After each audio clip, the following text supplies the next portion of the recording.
know that. Even if you don't know everybody, everyone has a special story. Play with that passion today. Bring it home. Let's go. And we hope to have some great stories again this evening at SDCCU Stadium in San Diego. It is week 2 of the Alliance of American Football, where AJ Tarpley and the San Diego Fleet look to get their first win against the visiting Atlanta Legends, also trying to get their first win. We are excited to be in primetime on NFL Network and with you. Thanks for spending your evening with us, along with Maurice Jones-Drew, the former head coach of the Cincinnati Bengals, Marvin Lewis. I'm Andrew Siciliano. This is the final game of week 2, game 8 on season number 1. I think we've had some pretty good football through 2 weeks, guys. Yeah, it's been really exciting, and I think that this weekend to see the offenses finally get foothold. Orlando coming out and scoring a lot of points again. That's exciting, and that's what we want to have.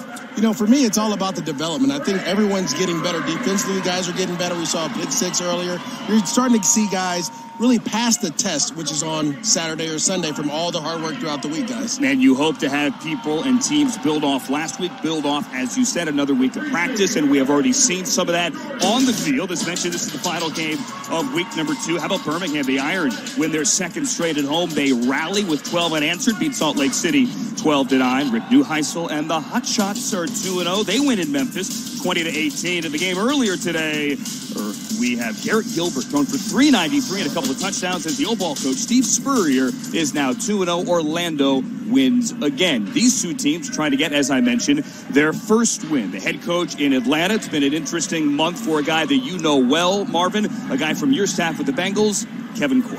Yeah, Coach Kevin Coyle is making the transition to being the head coach from the defensive coordinator. They've had a lot of change there. It's exciting for him. He's getting an opportunity, and it's a great opportunity. He's taking full advantage of it, really preaching competition. He was initially going to coach the defense. Brad Childress stepped away. Now he is the head coach. And again, he is going with Matt Sims today, Coach. Yeah, Matt Sims has had a lot of experience. 6 years in the National Football League.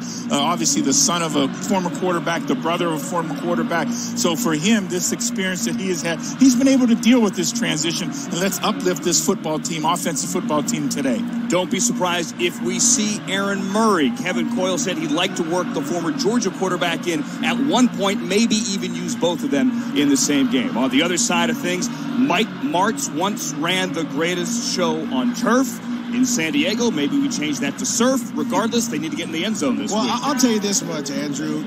There's no slack in this offensive playbook. He installed the whole playbook within those 5 weeks. Guys are out here struggling, trying to get things going.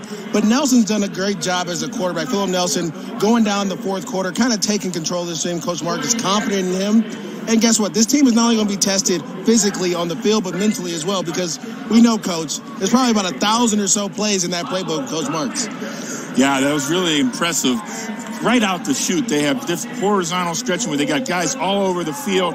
And again, their offense got derailed last week because they had some penalties and they had some sacks that made negative plays that put them a little bit behind the chains and out of sequence a little bit. Marvin, how about some keys to the game tonight? Brought to you by At Home. What do we have? Well, I really think the keys of this football game are for the Atlanta Legends to come out and have positive plays on offense. Matt Sims has got to be deliberate and diligent with the football, on time and make plays. And then taking a look at the San Diego's we just spoke about. Coach Martz's offense, they've got a lot going on. They did a nice job running the football. They combined the pass, and now Phillip Nelson's got to come out and lead this football team to touchdowns. That's what Mike Martz is all about. It's all about touchdowns. We saw some of them earlier, certainly in that San Antonio and Orlando game. We have two teams here that failed to get in the end zone last week. Now, weather may be a factor. It's not heavy rain right now, kind of a little bit of a mist, but with temps in the mid-50s, we could see rain on and off throughout the night. Someone once told me it doesn't rain in Southern California, Coach, so I'm a little disappointed right now. You gonna sing right out of the gate for us?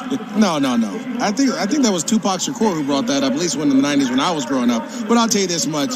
It's a great opportunity for these players to showcase what they can do when the weather isn't ideal, when you're not in a dome. How will you perform? and be able to execute your plays. All right, so we know it never rains on a football field. That's the thing we know here.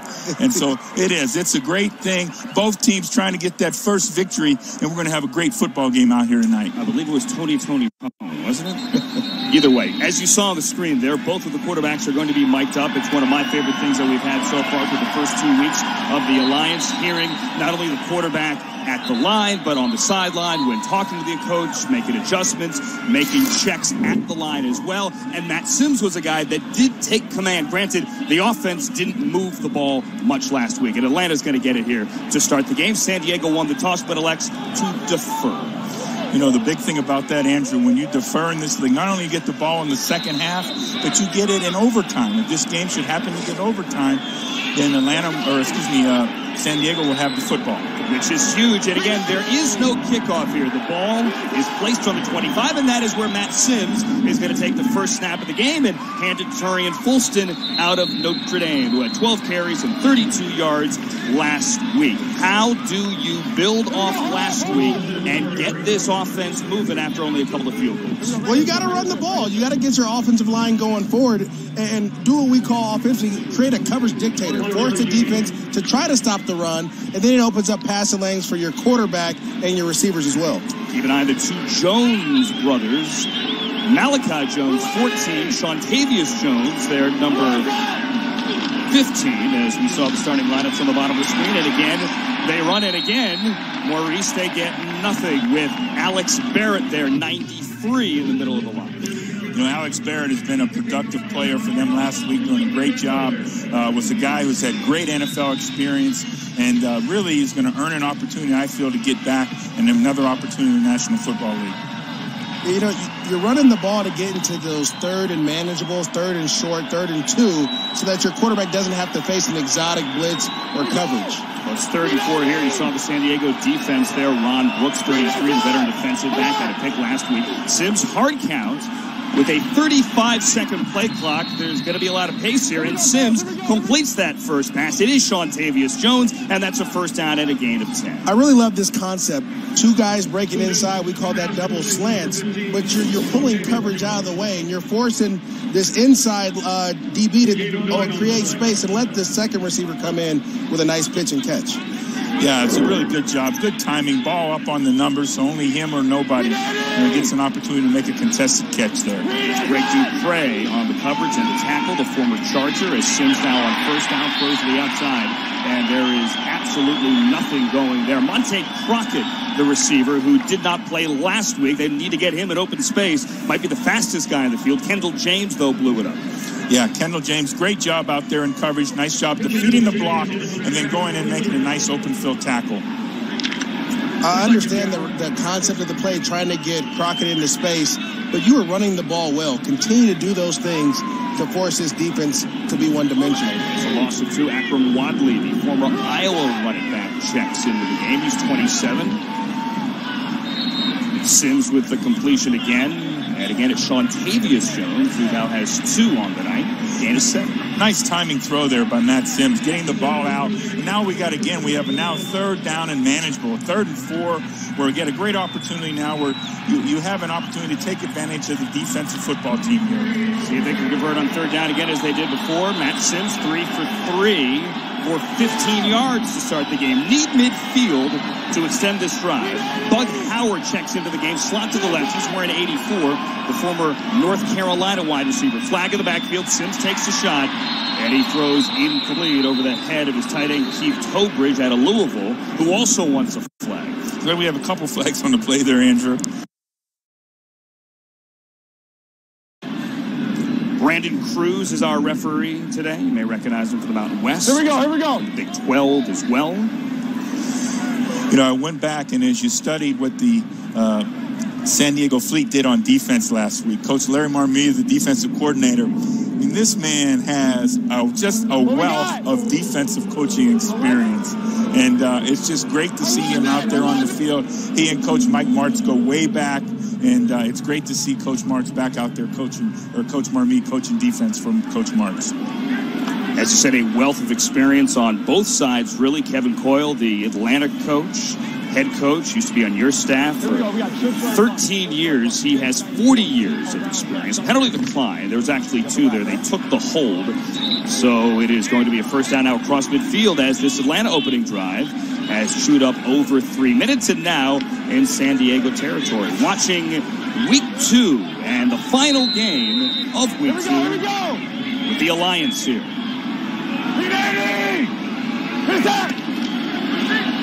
the 40, toss and an end around. That's Justin Thomas, the former Georgia Tech wide receiver, and he has good speed and gets a first down and a gain of 10.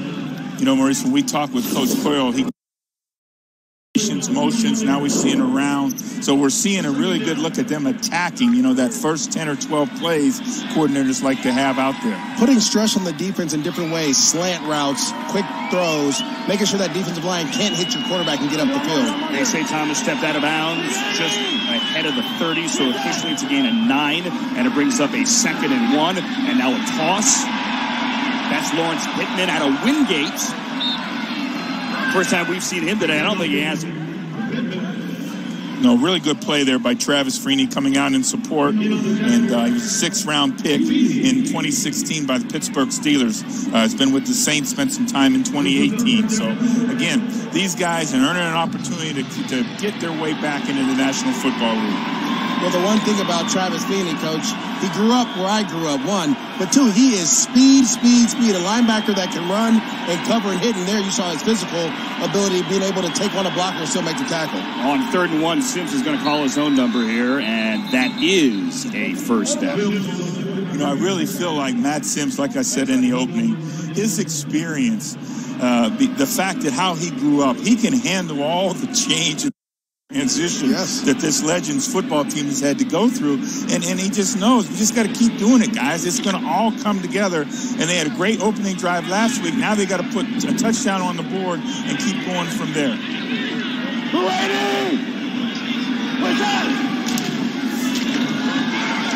Again, into the wide receiver, and again going nowhere as Barrett with the huge hit on Malachi Jones, the other Jones brother, and a loss of 2. I love the creativity of this offense, but you have to be able to execute, Coach, and that was one of your game plans. Execute. If you're going to hand the end around to the receiver, you got to make sure someone's going to be able to block the defensive end, and the receiver can get it in the hole. There's a hole there, but we know receivers. They don't like to go inside. Well, that right side of that fence over there with Alex Barrett is very tough. Yes. And nice job there by Alex. You see him playing off the block, his separation, and going to make the tackle. And it's a loss of 2 officially. Torian Fulston, who had the 2 carries to start the game, checks back in. Sims, low, and incomplete to Shontavious Jones at the 20 to bring up 3rd down. This is where you don't want to be, especially in this league where there's so many guys learning. It's only week 2. You're starting a game play. You don't want to be in this 3rd and 10 plus, because then you'll start seeing different exotic blitzes. You'll start seeing exotic coverages. Some guys just may go 2-man, and which is 2 safeties deep, and everyone playing man-to-man. That's going to be tough for a young quarterback to be able to fit in those tight windows, fit the ball in those tight windows. Yeah, the previous 3rd downs have been 3rd and 4. Here we go with an extended one here. And they're right on the cusp of that whole field goal range. So let's see what they do here. Need the 18, 2 for 2 on 3rd down conversion so far. Sims to the outside, and they do get it. It's Malachi Jones right at the marker. Did I call that one again too soon? He had the ball over, his feet behind, and they're going to give him the first down. I really think his forward progress was even a better spot than what he got there. Absolutely. And so we'll see about that when we come back here. Now, Coach, aren't you upset at this? I mean, it's 3rd and 12. Why are you letting them catch the ball at 10 yards and then try to muscle their way through? Great pocket there by the offensive line, but don't you want your DBs a little tighter? We want to get our coverage? hands on them. No question. We want to disrupt the timing of the route. That was all a timing throw there. Kendall James on the coverage and the tackle. This is the 12th play of the drive coming up here. It's eaten up already. Over 6 minutes for Atlanta right out of the gate into San Diego territory, and Wadley has that carry on 1st down for a gain of 3. Well, Andrew, this is what you want to do as an offense that struggled last week. Coach, we were on the phone with Coach Coyle. He was talking about creating explosives and being more consistent. You want to run the ball a little bit, get in rhythm, then take your shots when those opportunities present themselves. But right now, they're doing a great job of just being methodical down the field. Yeah, it's like they wrote their script right here now. They just got to keep it up. They got to put it in the end zone. And look, and look for their first touchdown of this young season. You know, a week ago, they were literally the first team to score in Alliance history with their field goal. So we got to finish this off for a touchdown this week. Wadley gets 4 there. Younghoe Koo had a couple of field goals last week. Former Charger kicker. And there we see it, the fewest rushing yards of any AAF team last week. That's not, you can't win games like that, Coach. I get it. Everyone wants to throw the ball around the yard, but you have to be able to make the defensive line at least, try to stop the run. All right, so 3 for 3 on third down, trying to make it 4 for 4. Need the 8-yard line on this opening drive. Sims flushed out. Back of the end zone. Knocked down and incomplete. Maurice, we had a little miscommunication there by the Atlanta offense. I think you saw that. The 2 receivers both in the same area breaking off that right side of the Atlanta offense. And it gave Sims nowhere to go with the football where he had to move to try to create some space. Well, Coach, you played quarterback before. You know that's a cardinal sin in the offense, right? I knew you were going to work that in. I knew you were going to work that in. But I'll tell you what, 2 guys in the same spot is a no-no. That is the first rule they tell you in the passing game. You have to have spacing and separation to affect defenders all over the field. Yeah, particularly down there in the red zone where everything gets so tight. You want to make sure you displace the field and you have opportunity for the quarterback to make the proper read. So what was your best throw? Screen pass. Oh, I hear you. Younghoe Koo, who had 2 field goals last week from 38 and from 27, gets this one to put Atlanta on the board early. A time-consuming, a productive drive. Atlanta leads early, 3-0 in San Diego. Come on, Carol. Hawaii, nice. Yeah, I'm excited. Finally earned enough rewards points. So jealous. Yeah, I can't wait to get that shave ice. What's shave ice? It's like a Hawaiian snow cone. Why not just say snow cone? I don't know, they call it shave ice. You fly to Hawaii for this. I don't go there for the ice. You saved up your reward points for ice. That's a lot of ice. Okay. Go Rewards credit card from Navy Federal Credit Union. Our members are the mission. So Atlanta's still looking for its first touchdown of this young season. They'll take the 3, though, on the opening drive. Chew up more than half the first quarter. And it's a 3-0 game. Our Skycam brought to you by Wheels Up. How Maurice Jones-Drew is getting home tomorrow. That's right. They have 3 tickets. Phillip Nelson, the quarterback. Here for Mike Martz, week 2. He did not start last week. Mike Bercovici did. He got benched after a hard hit and 3 picks. And now it's Nelson, who was a 3rd-round draft pick, the 24th quarterback taken overall. Yeah, you know, Nelson came in last week and run the offense there in the 4th quarter. It was a tough situation to be in, but he had some production, and he threw the ball on time. He avoided a rush, stepped through the pocket, and that's what Coach Martz likes. And he opens it up by handing it to Jaquan Gardner, who gets out of 1 tackle but does not have a lot of room to run. Gets maybe a yard. He had 55 yards last week. The running back out of Humboldt State. Look at the lineup, bottom of your screen here for San Diego. Damian Mama from USC there at left guard. Mentioned Gardner. Cameron Kelly's a 2-way player. Former DB for San Diego State. One of 8 Aztecs on this San Diego roster. You wear number 32, bro? Yeah, Coach, I did. Okay. You know what? I just thought, I didn't know if it was related. I was going to tell you something, Coach. I think there's something special with Gardner here. Low center of gravity. The game of football is all about leverage. And at the end of the day, if you're lower than everyone else from the beginning, you have a chance to win. With the play clock at 6, San Diego is going to burn a timeout. They get a yard on first down to 2nd and 9, and then can't get lined up, can't get the play in for 2nd down. Right back here, 3-0. That's not.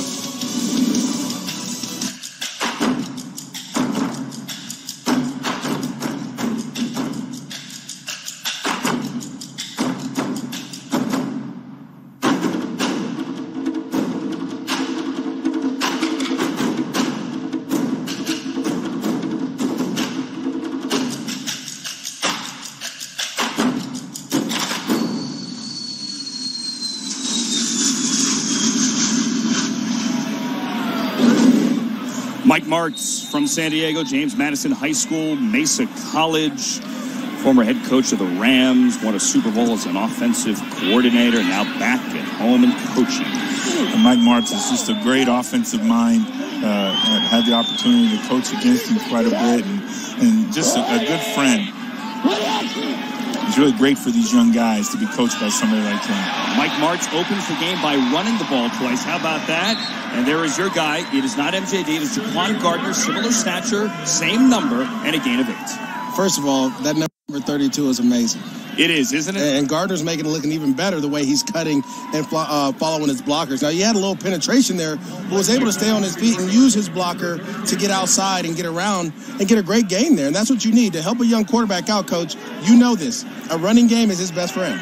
Every time we see that third down marker go down in those 2 and 3s and 1s, you got to feel better about it as an offensive football team. Terrell Watson, the back that you had, and Cincinnati checks into the game. Instead, though, they're going to hand it to the receiver on the end around, and that is Brian Brown out of Richmond.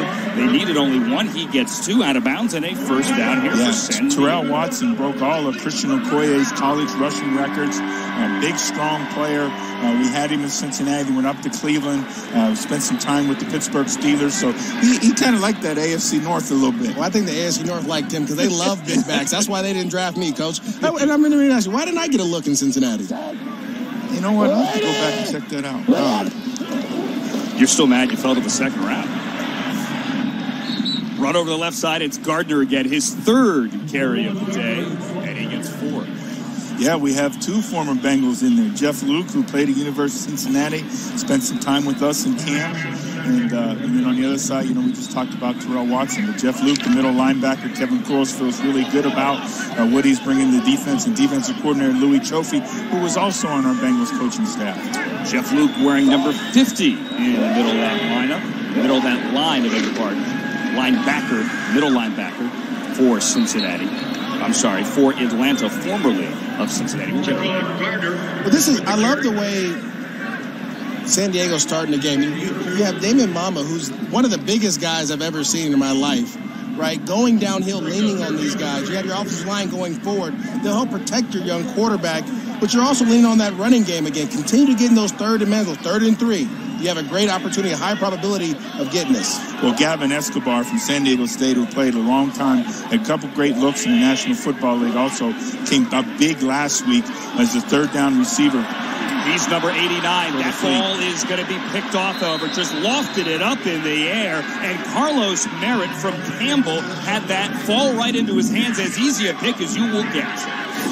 You just can't throw the ball up here. All Merritt does here is just slide outside and just wait on the ball. He sees everything play out, slides outside, covers up, and you have a guy streaking right down the middle of the field. It was a blown coverage.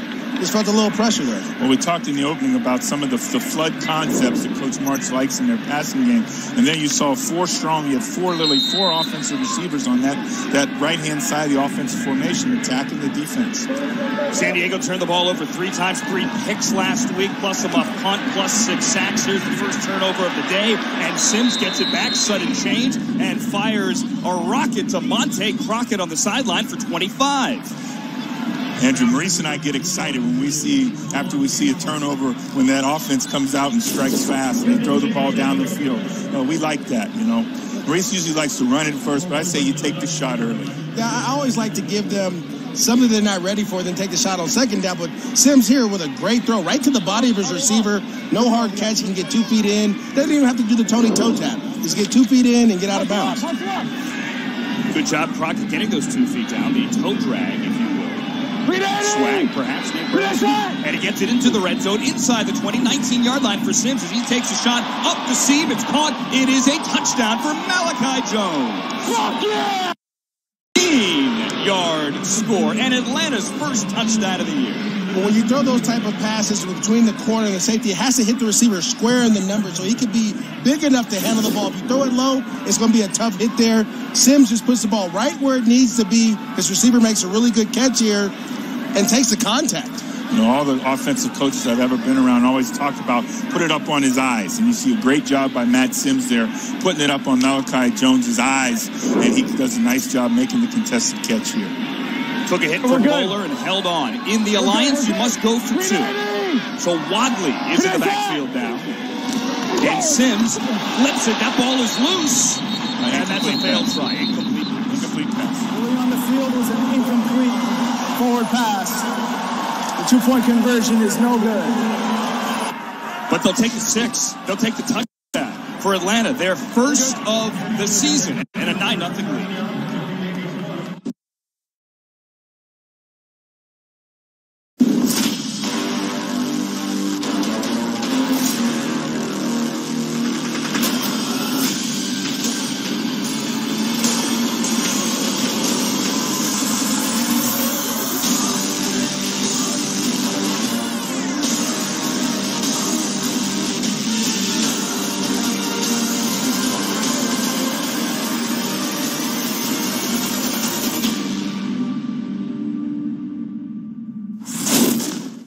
For the first time in the history of pro sports, here's the app as fast as every player in the game.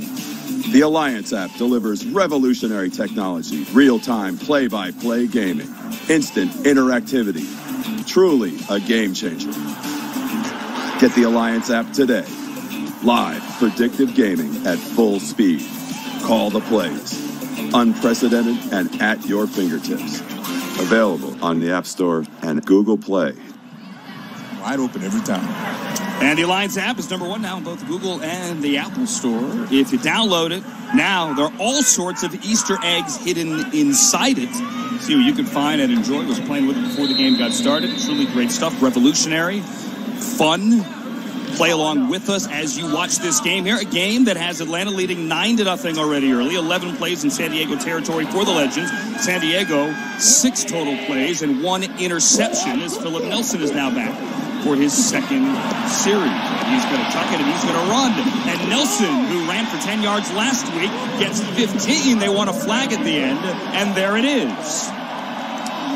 Yeah, you know, Phillip Nelson, like you mentioned, Andrew, he took off and ran on a nice scramble last week, picked up a first down, and kept the drive alive. And here he does go in again. You know, he's got some athleticism and makes a decision and makes a positive, very positive play. You tack on to 15 after that. The one thing is you got to get down way before he slid. Slide early because, again, you have guys caving all around you. We don't want you to go down in this situation and lose this opportunity that you have to be the starting quarterback. On the play for unnecessary roughness. You know, Khalil Bass hit him. They picked the flag up. I like that, Andrew. You know, he's sliding. The quarterback slid late. He's coming in. He doesn't know where the quarterback's going to slide or not. You know, I'm in favor of that. You used to play quarterback, Coach. I what know, side you're but on. both sides. You got to let them play football. This is football still. He's going to give him a first down without the extra yardage, Shaq Dog. 39-yard line. A play fake and a rollout. Nelson looks downfield, and it's dropped in and out of the hands of Owusu. He had it. Well, Francis Owusu out of Stanford, you have an opportunity to catch this ball and make a play. You have to do that. You know, every play in the AAF is a line rehearsal. It's a try. Yeah, it's a try. It's a rehearsal. And so there goes the one opportunity. You may not catch the ball ever again. The quarterback may not throw you the ball again. You may get covered the rest of the game. You just have to make every catch is special. We keep saying that, Maurice, that this is what this is. This is live tryouts.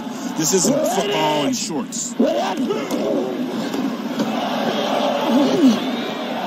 Nelson on second down. This one is caught, and that is good for a first down. It's the former San Diego State Aztec Cameron Kelly to midfield.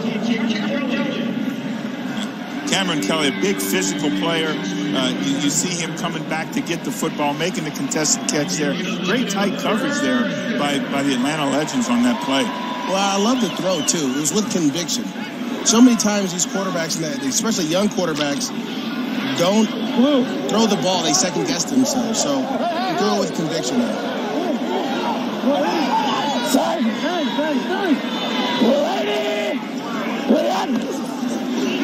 First down midfield. Nelson, again, a drop. This time Nelson Spruce out of Colorado. A guy that left Colorado as the NCAA's all-time leader in receptions. I'm shocked, Andrew, because when we called the games for the Los Angeles Rams, Spruce didn't drop anything. And then this is an easy catch. He's coming back to the ball. It touches his hands. You got to be able to hold on to that. A couple years ago, it looked as if Nelson Spruce was going to make the Rams in training camp. Had a knee injury. The Rams' first year back in Los Angeles. Has not stuck on an NFL roster. He can play, though. That was an uncharacteristic crowd. 2 minutes to go now, first quarter. And the little guy, Gardner, the 5'7" running back, gets a gain of 5 to the 45. All right, it's a good shot of this. I know this is one of the plays that, those downhill running plays you running backs get excited about. You see the isolation play on the linebacker as we work up into it. You see him lead up on the linebacker. There was a good positive run. They had this a couple times last week in their football game. He found a way to get skinny, Coach, between the tight end and the offensive line blocking.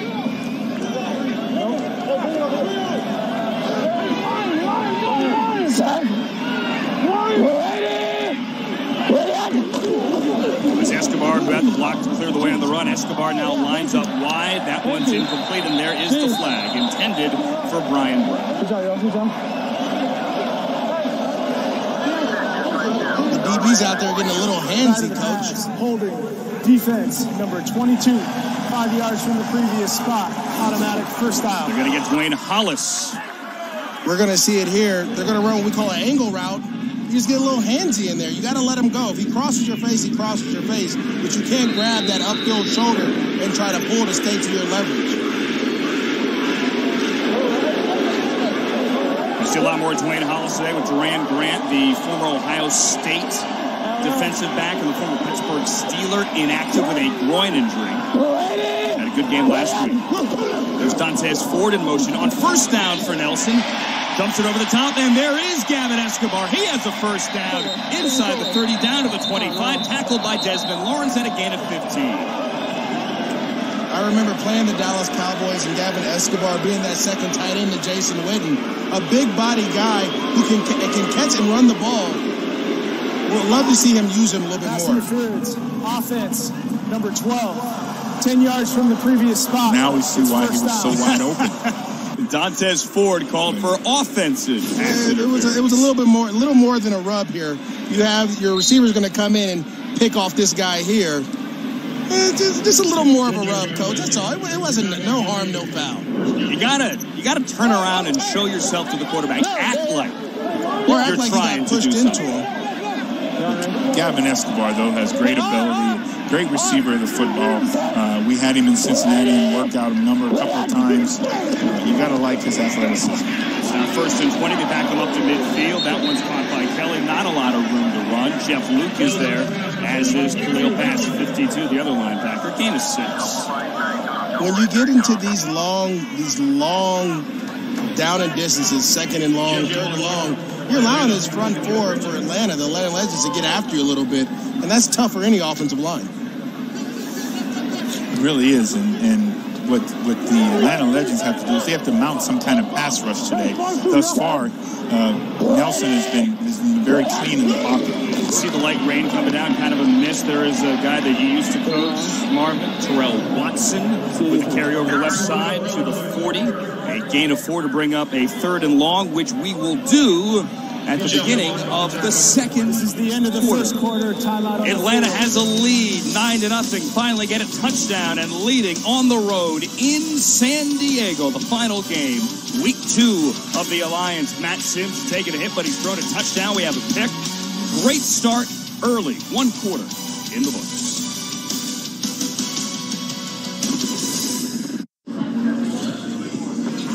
I wanted to play football since I was like 3 years old. My family has been like everything to me. I'm out there playing for my son. I use him as my motivation. Combine is make or break for me. I always love the game. I want to do this forever. Most shirts are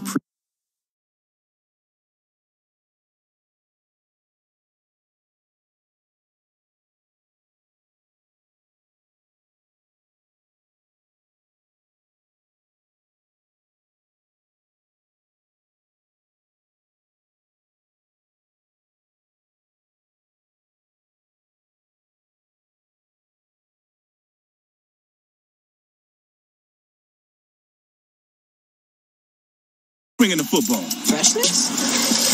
You show how the ATL do? Bring it. That way. Can I bring my swag? Superpowers? Kill him. Can I bring my crew? Bring them. We meet again. Hey, man. You ever see me? They still going crazy. Bring him. They're bringing it. How about you? What do you bring?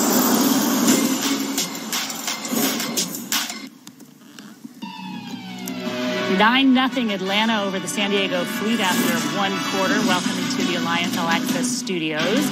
Alex Flanagan and Rod Woodson here. And wow, we see an Atlanta team that looks completely different than it did week one, Rod. A team that was had a really tough time scoring in the game against Orlando shows up and looks really different. They really have. And it really starts with whatever Kevin Coyle told his football team this week, it's working. I mean, they scored 3 more points already than they did all last week. They got 9 points in the first half. Their defense put a shutout. But Matt Sims has played well. 6 of 8, 72 yards, 1 touchdown. And if you can get your quarterback to play good in every single league, you have opportunity to win football games. Is Matt Sims one of those guys? I mean, he hadn't played football for a long time. Is he one of those guys that's getting warmed up? Well, you got to think that since he hasn't played in a while, that he gets that his natural ability comes back out as he's playing. Gets warmed up. All right, let's get you back to the second quarter of this game. But coming up at the half, we'll show you a wild game earlier today. Back to you guys.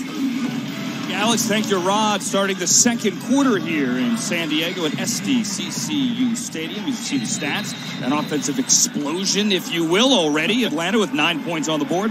Marvin Lewis, Boris Jones-Drew, Andrew Siciliano. Only 6 last week. And only 6 last week as well for San Diego. Phillip Nelson here, opening up the second quarter. Hard count. Got Atlanta to jump, looks like. Andrew, I think the receiver jumped at the bottom of the screen as well. Before the defense entered the neutral zone, false start. Offense, number 14, 5-yard penalty. It's third down. Did you hear Nelson go, what? Yes. That's one of the things as a coach, either side of the football, Maurice, those mental errors like that that just drive you crazy, and they make it hard on you. Now we got a second down and have an opportunity here where they're moving the football, and now we're backed up a little bit. So it's a 3rd and 15 as the rain is really coming down. Now they need the 30. Nelson takes a deep drop. And throws it into traffic, and he almost got it picked off. Almost had it picked off. Wanted Nelson Spruce, Dwayne Hollis, and Ed Reynolds, the former Browns and Eagles safety. Well, Nelson Spruce here needs to be able to catch his ball. He ends up squeaking through the 2 defenders. He does a good job of getting open. You just have to come down with it. Everybody misses the ball. It hits you right in the hands. You got to catch that. Well, good job again. You see them. You see the San Diego team move in the pocket, giving him an opportunity to get out in the way. And Ed Reynolds coming over, who played, started games in Cleveland, has had good experience in National Football League, coming over and having an opportunity to help disrupt the play. Fair catch there in the Sam Irwin Hill punt. The NFL Combine's right around the corner. The next generation of NFL stars are ready to make a name for themselves at this year's NFL Scouting Combine. Only NFL Network is there live for you. Complete coverage, wall-to-wall of the 2019 NFL Scouting Combine starts Friday, March 1st, only right here on NFL Network. Matt Sims, a guy that went to the Combine, and you mentioned the layoff. Alex did. When we went back to the studio, Matt Sims had the longest layoff of any quarterback to start in the league. 7 years since he last started a game. Answer to Fulson here on first snap. Talked to Sims this week, guys. He knew they could play better. Thought, though, that they played better than maybe the stats indicated last week. He struck me clearly as a guy, I hate to use the cliche, that has a chip on his shoulder, but he wants to prove that he does deserve it. I agree, Andrew. I really felt like he wants to have this opportunity. He's very calm about this moving forward. Here we go. Green 80. Green inside. On 2nd and 5, Fulton again, hit in the backfield. Here we go. And dropped. Maybe got back to the line of scrimmage. With the way the rain's coming down, you're kind of seeing a more conservative effort from this offense, trying to just run the ball. Because when you do throw the ball, the rain's a little slippery. Bad things happen when the ball's tipped in the air. And so I feel like you want to still be a little bit more aggressive with Sims. He's a veteran guy. Throw the ball down the field. Let him win this game with his arm. After this play, I'll share a little story what Coach Spurrier would say about that rain. 3rd and 4, they are 3 of 4 on third down. He had a guy in his face, and he got rid of it. Couldn't do much. Wadley had it. Wadley's hit by Jordan Martin out of Syracuse, and it's fourth down. Jordan Martin's been all over the field, Coach. Yeah, he's had a nice start to this football game. Coach Spurrier used to say that year I spent with Coach Spurrier in Washington in 2002. A little bit of rain is good, you know, because it makes the tackiness come up on the football. This might be a little bit much right here, right now. I think Coach, this seems like a lot of rain coming down, and I know playing those type of games in Florida.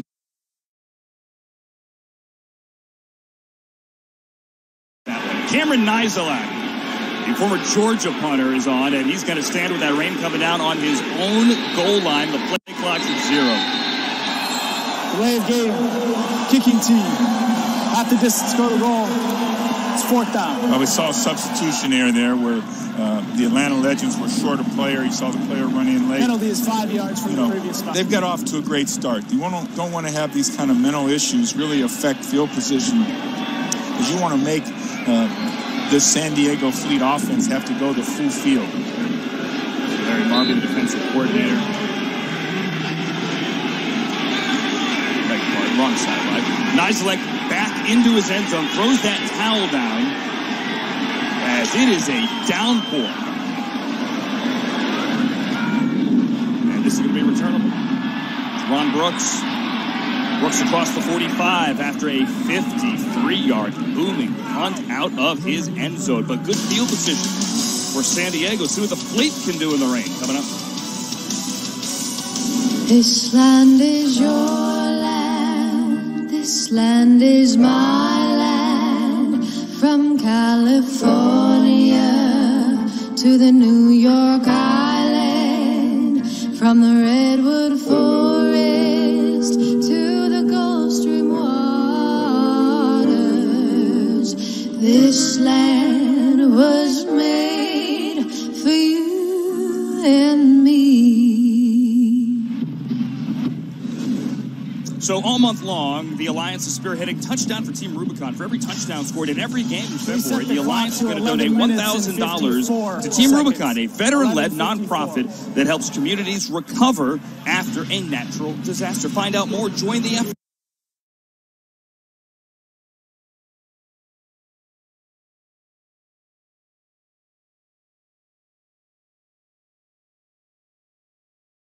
Gardner in the backfield here. Good field position after a 53-yard punt out of the end zone for Phillip Nelson.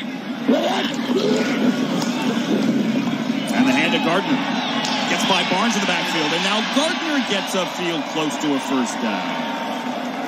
Juwan Gardner, another great job running behind his pads like that, Maurice. He's a really patient runner with great vision. You know, this is the second or third time we've seen T.J. Barnes be in the backfield. Now, I played with Barnes in Jacksonville in 2013, and he was a 380-pound guy that Coach Gus Bradley tried to find a way to get on the team because of his athletic ability, but numbers happened, Coach. And he went on to play for the Jets and other teams as well. T.J. Barnes, 93 in the middle of that line, ball on the floor. Nelson picks it up and gets a first down at him. So there, a botched exchange turns into a first down. Gain of 4. Sometimes as a player, everything's not going to work well. You're going to drop the snap. But I love the wherewithal, understanding the whole situation. Like, I got to get this ball, and the first down's right here. Let me make a move and try to get there. Didn't panic at all. You know, it's amazing how some of the players, Juwan Gardner was with the 49ers in training camp, and they fit the style of those coaches, that zone scheme. Wet ball out there with the rain coming down. Nelson gets the snap cleanly this time. Hands to Gardner going over the left side. Gardner's an interesting guy. We talked about the size before, 5'7". Was in Niners camp last year. He had over 6,200 yards from scrimmage and over 70 touchdowns, including 25 in 2015 alone. Yeah, that's called a playmaker. I don't care how big you are, Coach. You could be 7 feet tall or 5'7". If you can score touchdowns, you can play for me. I need you out. They're all looking for playmakers, and he's done a great job of it and really played well in last week's football game for San Antonio. And a perfect example of a guy that the Alliance is meant for, getting a second chance, a second look as Nelson is sacked back at midfield. It's Tracy Sprinkle out of Ohio State. really good. This is what I talked about a little bit earlier, the fact that I really think the Atlanta defensive football team, the Legends, has got to be able to get some pressure on Nelson. And here you see Tracy Sprinkles coming in and making a nice football play. Split a double team there. You know, a fundamental flaw in this offensive line for the Fleet. You have to be able to get over to help your partner if he's having trouble as a center. It doesn't happen this time. San Diego gave up 6 sacks last week. That one is a loss of 11. Go, set. And it sets up a 3rd and long, a 3rd and 19. Nelson with the short one, and with the wet conditions, we're going to see a lot of that today. Dontez Ford dropped it, and that is notable because if you go to the preseason game, and last week he had caught everything thrown to him, 15 out of 15, but that's the 3rd San Diego drop today. Well, Andrew, when it gets wet like this, you have to take your gloves off because the gloves lose all the tack now. So you want to go out there and be bare-handed because your hands are a little more sticky in that situation if you're able to wipe them off. The other thing I noticed in that 3rd and long situation is the quarterback, Nelson, is under center. And we don't see that very much in today's football. Sam Irwin-Hill into and through the back of the end zone. 8 touchdowns. Atlanta gets the ball back with the lead 9-0 with the rain coming down 2nd quarter in San Diego. Here's the thing. 52% of guys experience erectile dysfunction, but 0% like talking about it. That's why we built Roman. For the first time ever, you can get ED meds prescribed online, shipped discreetly to your door.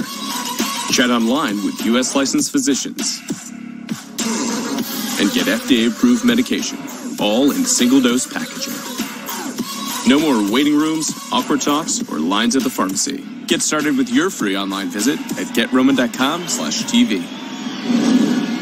Our view from Skycam atop that Atlanta huddle. Skycam brought to you tonight by Wheels Up. Great angle here. You see the rain on the lens as it is coming down. Maybe not as hard as it was about 20 minutes ago, but certainly the weather has been a factor. We've seen 3 drop balls from San Diego. We're good. We're good. 390. 390. Sims good with Lawrence Pittman in the backfield. Nice feet there by the running back out of Wingate and a gain of 5. You know, right now, Coach Mark's standing on his sideline saying, how come when they have the ball, it's not raining? Right. And we have the ball, we got a downpour. We don't call it, that's not called a home field advantage, Coach. Pittman here, following his offensive lineman, this is one of the toughest plays in the game for guys, young guys to see, because it's not zone. You don't get to pick a hole. You have to follow a lineman into the hole and trust that he makes the right read. Last, yes. Just set. 380! Sims changing the play. He's got Wingate next to him. He's going to hand it to him. And Wingate gets another carry. And Wingate gets over the right side. And his body slammed out of bounds. He's close to another first down as he's thrown down by the linebacker, Eric Pinkins. They give him the first down and a gain of 5. There's your guy Pinkins again. All right, they gave him the first down. And, great job there picking it up. And great running. Again, patience behind the blocking. So important that we see that from these runners. Well, Fred Burden does something that we rarely see in the NFL. The center, number 64, snaps the ball, then pulls out in front and leads the running back through the hole. It's very rare to have an athletic guy that can do that. And when you do that, it just makes the flexibility of your whole offensive front so much better. Here we go. Burden, the Georgia Tech center, actually had Justin Thomas, the wide receiver now for Atlanta, as one of his quarterbacks. Offense, 5-yard penalty. It's first down. You know, we've seen this, I think, with both teams through 2 weeks here, and you're going to see this with teams that are only playing their second game. Had one training camp, only one preseason get together as well. You got to get them lined up. I mean, it's the fundamentals here that you got to get straight. Yeah, you really have to, and the fact that you're hurting yourself with these mental errors, mental issues like this. Also take into consideration the 35-second play clock. 380! 380! On 1st and 15, Wadley out of the backfield. Got a block from his tight end, and maybe back to the original line of scrimmage. The safety, Ryan Moeller there. The linebacker, Travis Feeney, wearing 41, a gain of 6. Well, there goes Travis Feeney showing that speed that we talked about earlier. Flashing, flying around the field. That's why he was drafted to Pittsburgh. That's why he excelled at the University of Washington as well. And with the spread offenses and how offensive football teams are spreading the field now, guys with that kind of athleticism, they're at a premium to play on defense right now. Travis Feeney never played in a regular season game. Ran a 4.5, though, the combine. As a linebacker. Also drafted by the A's. Major League Baseball. Sims tries to set up. Atlanta sniffs that one out. Wadley. Well, you know, we're getting to listen to Matt Sims, and we know how much the quarterback is called upon to direct traffic, get everybody lined up and everything. Matt Sims is having to work overtime out here today to get these guys going with this Legends offensive team. Again, setting up a screen, that takes years to do. You have to do it consistently for a couple months in order to get what you want out of the running back there. He's telling him to turn in, but he doesn't know what he's doing. A.J. Tarpley sniffed it out. His final play as an NFL linebacker was an interception of Ryan Fitzpatrick. Play clock at 0. Sims gets it off, gets away from a sack, but can't get away from that one as Shilling Robinson out of Purdue drills him and takes him down. Oh, I know Rod Woodson's excited about that. A guy from Purdue making the play. Yeah, got him a Boilermaker here. Really good job of staying with it, though. And that's part of getting sacks, is not giving up on the play. Continue to rush, being relentless with your rush. That's what you see here. Shilling Robinson, the son of Glenn Big Dog Robinson, the former first overall pick in the NBA draft. He wore 13, his dad's basketball number at Purdue, wearing 98 here. Well, so much you want to tell that quarterback, once you avoid, don't make a bad play worse.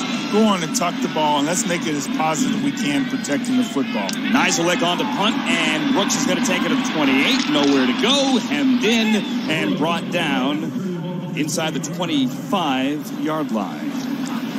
One of the exciting new features in the Alliance, guys, in the first season is the fresh new look. I love the San Diego uniform. Not to take away, by the way, from the Atlanta uniform, but I love this color scheme right here. They're developed and they are provided between the Alliance and Starter New Era. Like the helmet.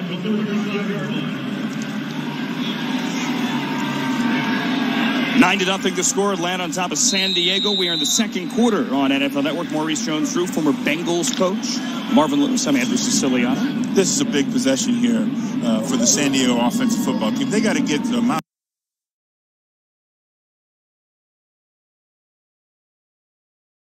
of drive here in the first half of this football game. This could be their last possession. And they come out in an I formation. Fake it. And that goes nowhere.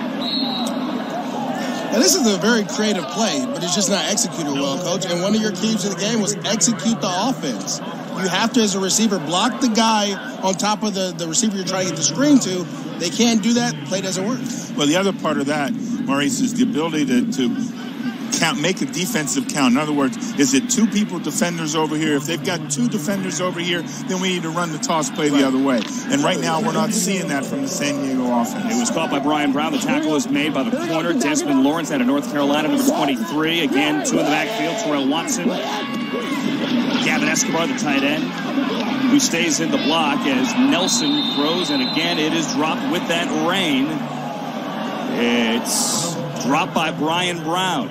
If I'm the coach on the sideline, if I'm one of the coaches, I'm like, hey, give me the gloves. Yeah. Put them over here. We're taking gloves off right now. Yeah, and we're going to catch the ball with our hands. Yeah, we're taking the gloves off because they've dropped too many footballs in this game already. And really, they're hurting them. Now we got a 3rd and long here again, and it's difficult to convert. I don't care what level of football you're playing in. 4th San Diego drop. The rain not nearly as bad as it was a few minutes ago. Nelson 3 for 9. Only 16 yards. He's going to step up in the pocket on 3rd and 11. He ran for a first down earlier, and he does it again. He's hit by Tyson Graham, but he gets it up for the first down to keep this drive alive. Yeah, Phillip Nelson again taking advantage of the defense, the opportunity as they sink back into their zones. They're in the zone defense here. You got a 5 underneath, 2 deep zone, and he takes advantage of it by running it straight up the middle. Coach, when you can't throw the ball, go ahead and take off and run and try to get a first down and move the chains. Well, the defensive team's got to do a much better job of staying in their lanes.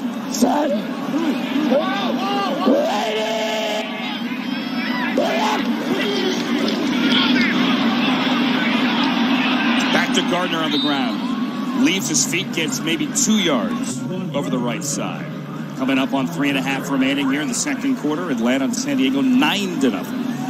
They're not getting a good enough down block by their offensive linemen and tight ends to get the edge. When you run what we call a toss sweep, you want guys blocking down and guys pulling around as The running back, when you see everyone running flat and no one going forward, you know you're in trouble. It's 85 there, Marcus Baugh, the former Ohio State tight end. And again out of the eye, March used this a lot last week. Nelson throws low and throws incomplete. He wanted Baugh and was at his feet at the 40. It's a lot of contact there, Coach. Yeah, you know, it's a lot of contact.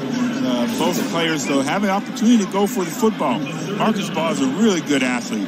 You always see a little grab there at the top of the route there, Maurice. A little grab, Coach. Hold on. Come on now. What side are you on? We're supposed to be on the same side here. We're looking at the same. That was a hold. That was a hold. Nice grab at Reynolds there. So Nelson was incomplete on 3rd and 15, incomplete on 3rd and 19. Scrambled and got 12 on 3rd and 11. This is 3rd and 9, and he's going to let it go down the left sideline. And it's complete to Nelson Spruce for a first down. Really good route there by Spruce. Finding a way to get around the DB, getting his hands off him, and going up and catching the ball. This is what you're looking for. Spruce is here in the slot, runs what we call a swirl route, gets up and around, catches the ball, and get out of harm's way, Coach. He did a nice job, and a great thing by Phillip Nelson is stepping up away from the pressure. They're reaching out. He's able to get his shoulder through him and delivers a really good football. For a gain of 29, he got behind Merritt. Reynolds eventually the safety over there to make the tackle, force him out of bounds, and they're inside the 25-yard line now. The longest play of the day for San Diego. Nelson's under pressure, though, this time. He kind of slings it, twisting his body back the other way, and he's lucky that didn't get incomplete or picked off. Well, it started off really bad as well, where he's stumbling out of the center, too. So he tried to gain his composure, but then the pressure's coming. Yeah, the timing all got thrown off. Now, this is a big second down here. 2nd and 10. They've got the ball down here in the red zone. They're on the verge of getting points here, and they want to get a touchdown before halftime. Right before the 2-minute warning here. San Diego will get the ball to start the third quarter. Keep that in mind. Need the 14 for a new set of downs, and on the delay, that's Watson up the middle. The former Bengal across the 20, and that should take us to the 2-minute warning. So San Diego in the red zone now, trying to get the first points of the board on the game for the Fleet. Down 9-0 with 1. This is the 2-minute warning. Time to go on the field. In the quarter. They ran that one. We're family. We'd do anything for each other. But this time, those bonds were definitely tested. Frog leg for my baby brother. Don't frogs have, like, 2 legs? So they should have 2 of these. Since I'm active duty and she's family, I was able to set my sister up with a sweet membership from Navy Federal. If you hold it closer, it looks bigger. Eat your food. My big sis likes to make tiny food, and I'm okay with that. Navy Federal Credit Union. Our members are the mission. For the first time in the history of pro sports, here's the app as fast as every player in the game. The Alliance app delivers revolutionary technology, real-time play-by-play gaming, instant interactivity, truly a game changer. Get the Alliance app today. Live predictive gaming at full speed. Call the plays. Unprecedented and at your fingertips. Available on the App Store and Google Play. I was using that app earlier here. The app is number 1. The Alliance app is in both the Google and the Apple app stores. If you download it now, there are all sorts of Easter eggs hidden inside the app. See what you can find out and enjoy. I think Kevin Coyle has it as well. See if his defense can make a stand here, as this is an 8-play drive already in the first play, guys, in the red zone for San Diego today. Andrew, you saw Coach Coyle out there trying to get some last-minute coaching done there. And the official had to shoo him back off the field. First time he has been a head coach, finally, 40 years in to his career. The clock should be at 2 minutes. Please set the clock to 2 minutes. Well, Andrew, you noticed that during the timeout there. When we broke, it was 1:56. It should have stopped at 2 minutes. They did put time on the clock, but only back to 1:50. I think it's the clock operator's first day. Yeah. First professional football game in San Diego in 7.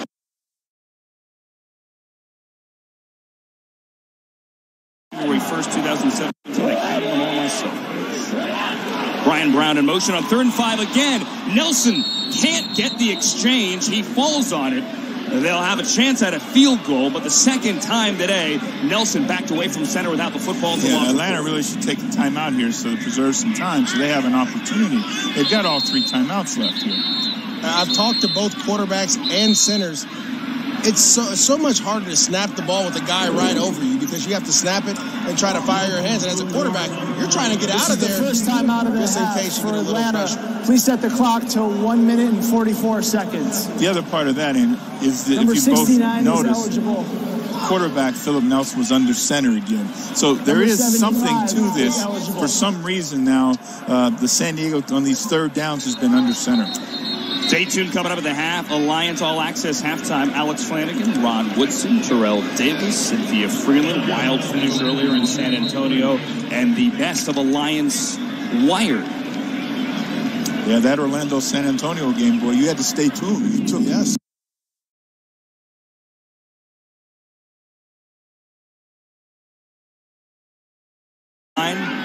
Well, you see a little gamesmanship by the Atlanta Legends, their special teams, that shift versus the field goal team. You're down, and then you on one move they're going to shift, and they cause the the San Diego Fleet to move. They got Terry Poole for moving early there.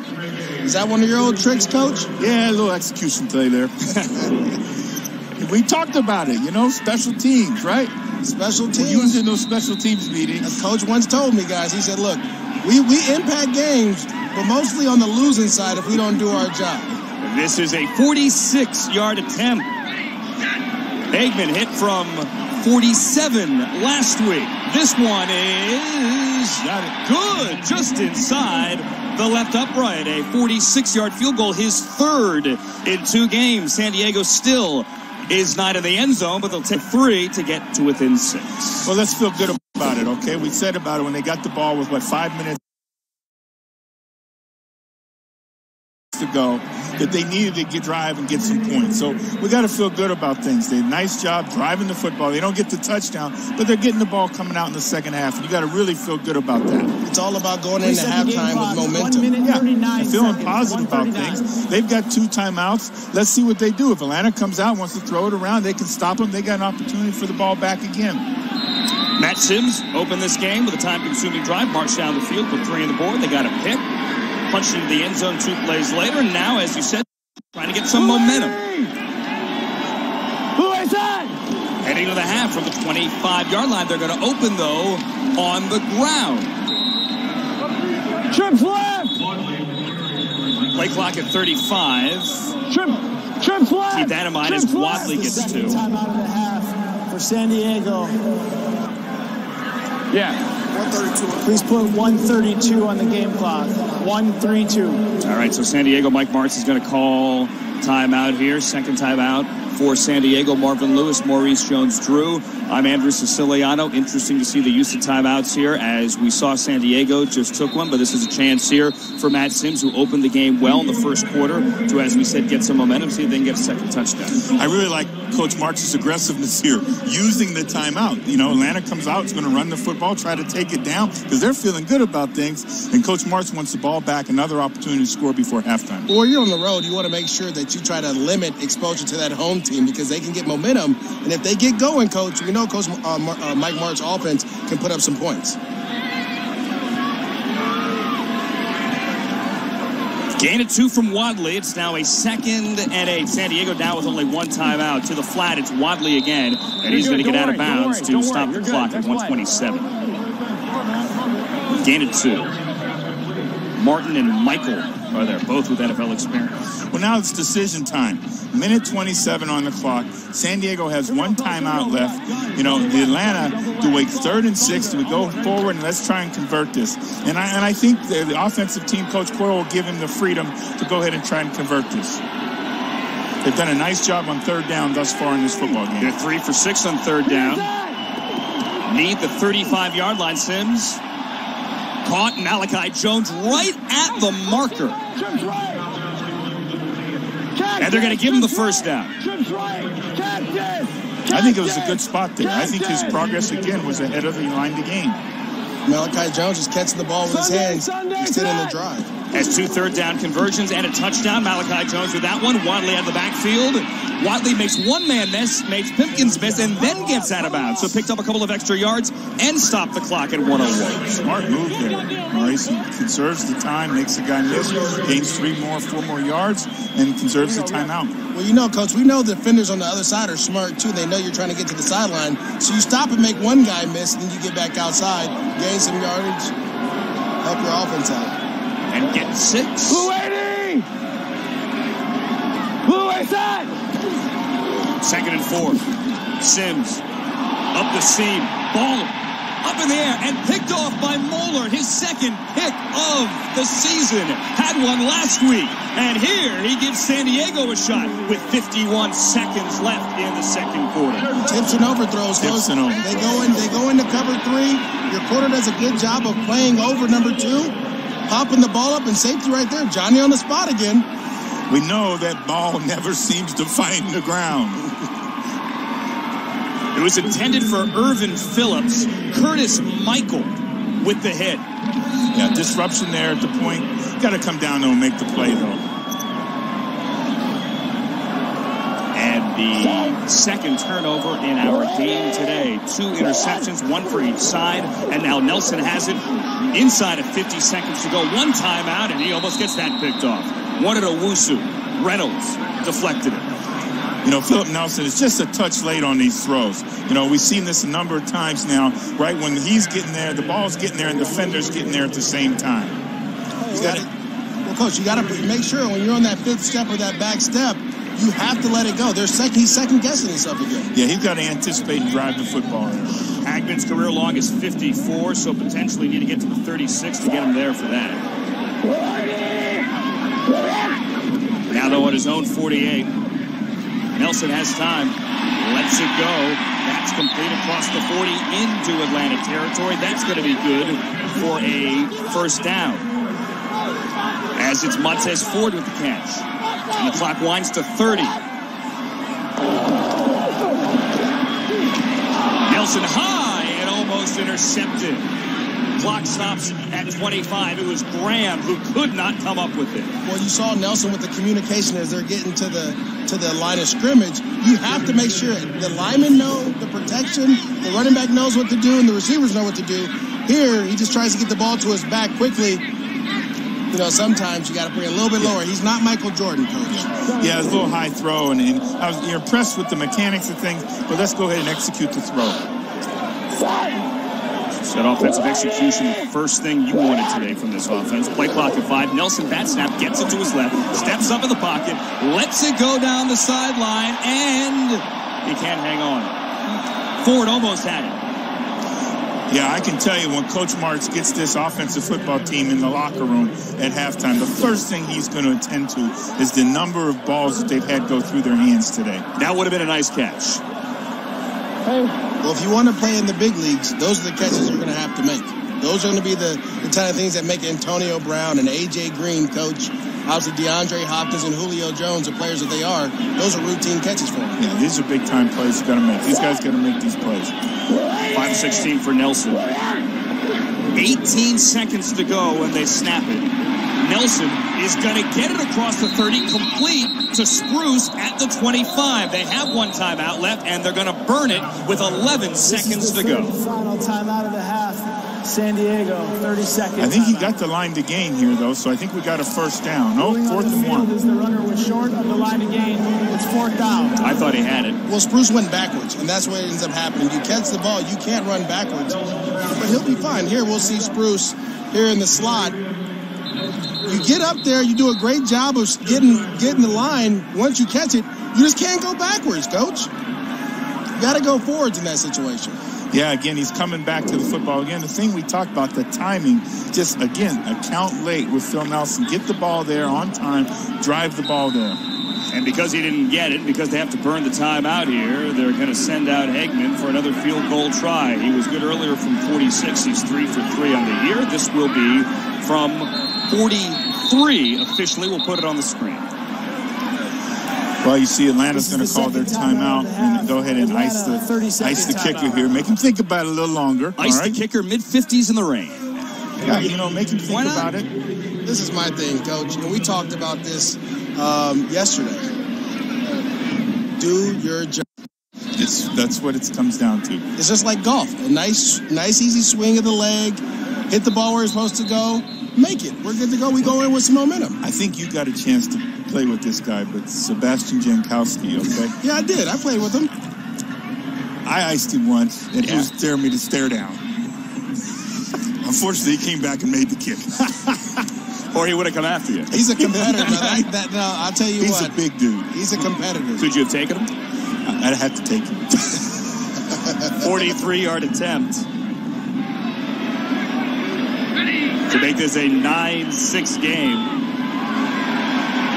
And Hagman is right through the uprights, and it is good. He is 2 for 2 and 4 for 4, and it is a 9-6 game. Mike Martz is still looking for his first touchdown. He'll take the field goal, though, to cut it to 3. Don't forget, AAF.com has all your in-game box scores, statistics, and leaders, anything and everything for all your AAF needs. And San Diego, remember as well, sorry guys, is going to get the ball to start the third quarter. But you got to feel good about the early timeout by Coach Martz here. Diego, the legends on top of the Fleet, but as I said, a chance for the Fleet with a little momentum here, and a field goal to get the ball back, start the third quarter, and double up and maybe take the lead. Mike Martz and Phillip Nelson walking to the sideline, 9-6 at the half. After the break, we take you to our NFL Network studio for the Alliance All Access halftime report with Alex Flanagan, Hall of Famer Rod Woodson, and Terrell Davis, and Cynthia Freeland. 3-point game at the break.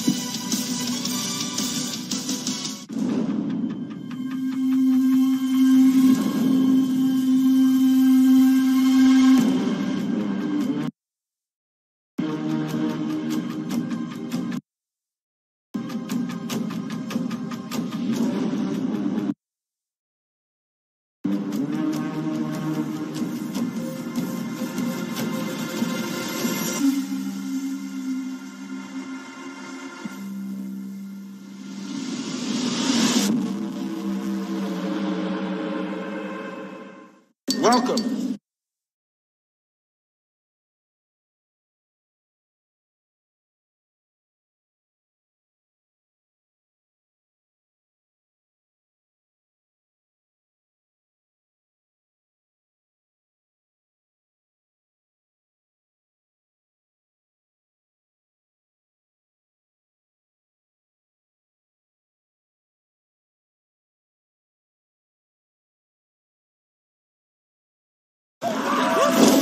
Damn, B.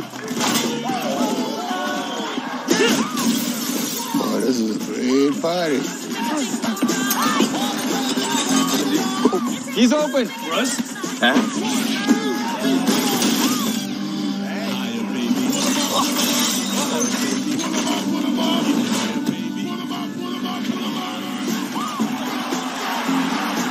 Yes.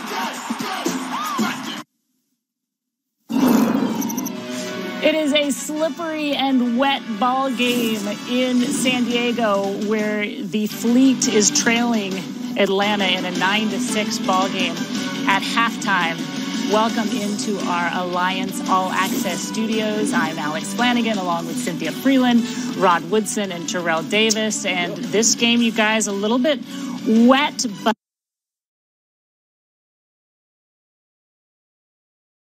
all right, Rod, you start us off. Think about Kevin Coyle did a tremendous job this week of getting his guys refocused. They only scored 6 points last week. They got 9 points already. They almost pitched a shutout. They gave up 6 points. And Matt Sims is playing really good football. He did have the one interception, but it really wasn't his. It was kind of a tip ball. So he's played well. 12 of 15, 88 yards. He's taking care of the football. They're running the ball well, and their defense is playing a lot better. TD, coming into this game, you talked about Mike Martz and his offense, maybe needing to simplify it. Yeah, you look at their offense, and I guess the struggles continue. Not a lot of points in this game. I want to see them throw the ball all over the field, but you look at this game, and Phillip Nelson, he's doing a good job. But they're killing themselves with drop passes, a few of those in this game, and the offense just hasn't clicked right now. Only 6 points in this game. They got to get things going, get things moving. Let's see more points. But to that point, I mean, they have done some things well. A couple dropped passes. Are they starting to establish something, Cynthia? So I think in the second half, you're going to see a little bit more of that tempo we saw in the last 2 minutes of the game after they returned, the turnover, and then they saw the execution of the two-minute offense with Phillip Nelson. I think if they continue to focus on the tempo, that's an area we'll see those completions increase. That's the area to look to see, does he really understand what he's supposed to be doing and how he's supposed to be executing this offense to make it actually net out in points? And it's always good for a young quarterback, too, to get into that up-tempo offense. Go, because if you think too much in that offense, you'll be confused, you'll slow down. So go more up-tempo. And when you go up-tempo, it puts the defense into a condensed defensive package they normally run. So he'll see easier defense to go against. Not easy there, though, in wet conditions. So earlier today, you guys, we had one of the best games so far in the Alliance this season. 30,000 fans in the Alamo Dome for this one. A lot of highlights to show you in this game. Oh, give it to him. Let's go. Don't jump. By any means necessary. This one, Kenneth Farrow, you guys, with the touchdown there, and I imagine he's going to be a little sore after the help. Tomorrow, though. But really, these guys finding a connection. Garrett Gilbert had an exceptional Stay on top, day. DB. Stay on top. Finding Charles Johnson many times in this game. Yeah, just almost 200 receiving yards. No big deal. The Charles Johnson? The Grand Valley State Charles Johnson. That is the Charles Johnson. All these explosive plays in the second quarter, again to Charles Johnson. 350-plus receptions in this game.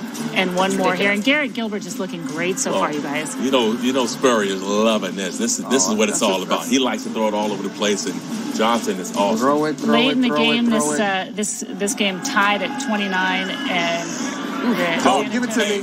Give it to me. Chance to win this. So that throw right there, that's the hardest throw in the pros. That out route, you got to get it right on time. Yeah. Anything outside Keith Reeser there with the interception. Orlando winning this one, 37-29. Coach Spurrier and his team are now 2-0 in the Alliance. As we take a look at the standings, you guys, what do you think? We call this standings. We call this separation right here. This is called early separation. The cream is rising to the top. The best teams are looking like the best teams, which is good. So we'll see if Salt Lake and San Diego can come back and make a run. So we'll see what happens. A couple of undefeated teams so far, so we'll have to see how this one. Yeah. All right, coming up after the break, we're going to show you some of the sights and sounds. Most importantly, the sounds. We've got an awful lot of people mic'd up. You're going to hear some of them when we come back after the break. Hey, Ralph! Put the ball in the middle! In the middle! Jalen! Wider!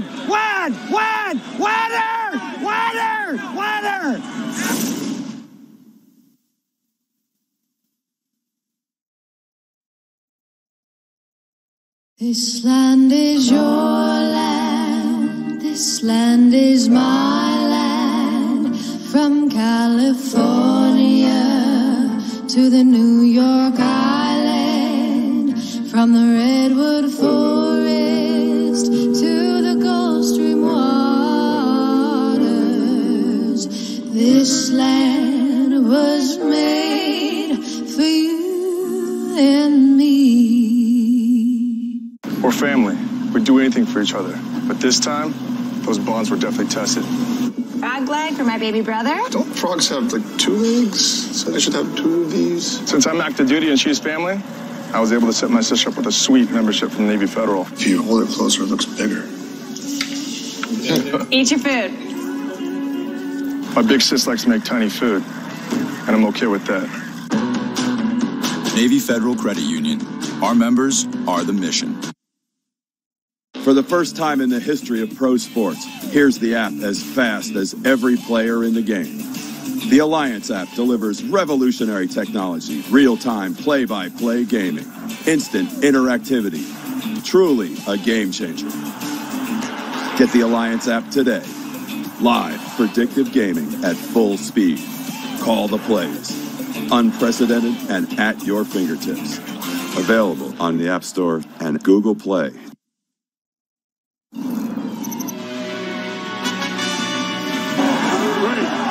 Great job. Yo, big man. Good job.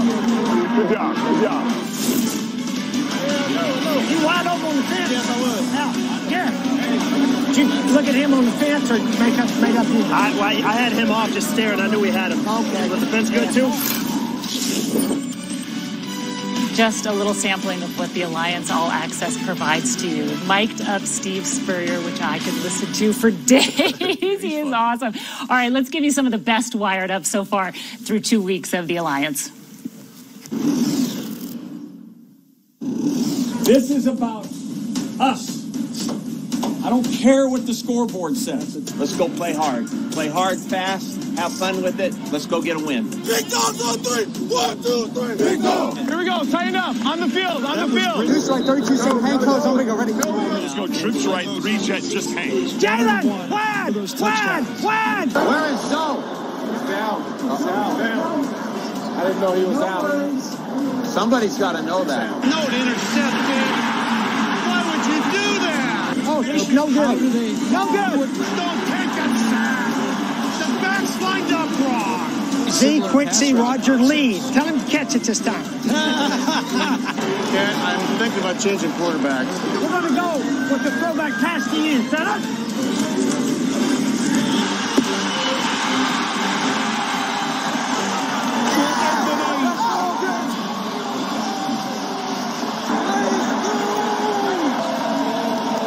Like that nugget? Yeah, absolutely. Hey. Arizona high shots. I'm going to Vegas.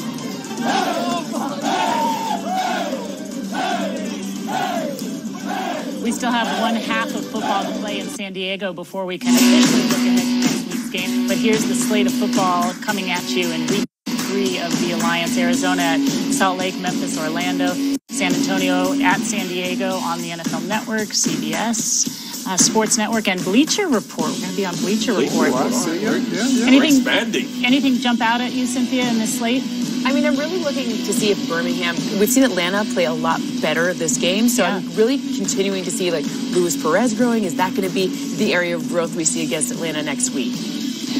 Jamal Summers, I want to see him keep getting better. He played in special teams, interceptions, PBUs. Can he keep doing it? I'm going big picture here. Just want to find those guys who stand out. We saw a lot of guys come out today, so let's see if that continues next week. Yeah, it's nice to see if that consistency can continue to grow, because really this is what this is all about, right? And you got to imagine the NFL scouts and coaches and GMs are watching to see which players can get better every week, right? That's important. Absolutely. That's it. All right, folks, so we've got one more half for you out of San Diego. Hopefully it's not too rainy. Second half coming up with Maurice Jones-Drew, Andrew Siciliano, and Marvin Lewis right after the break.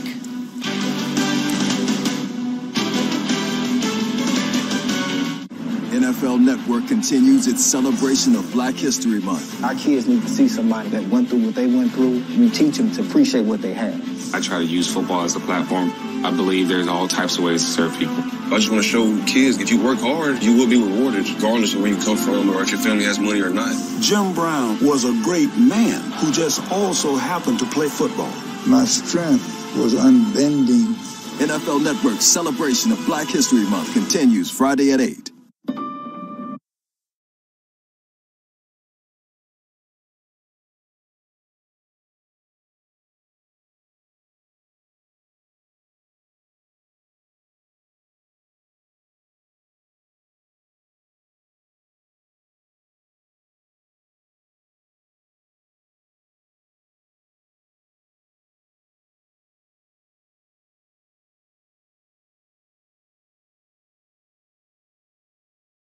Do it all.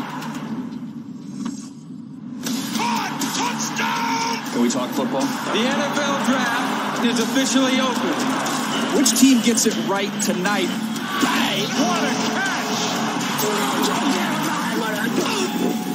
It is all on the line. The Patriots have won their 6th Super Bowl title.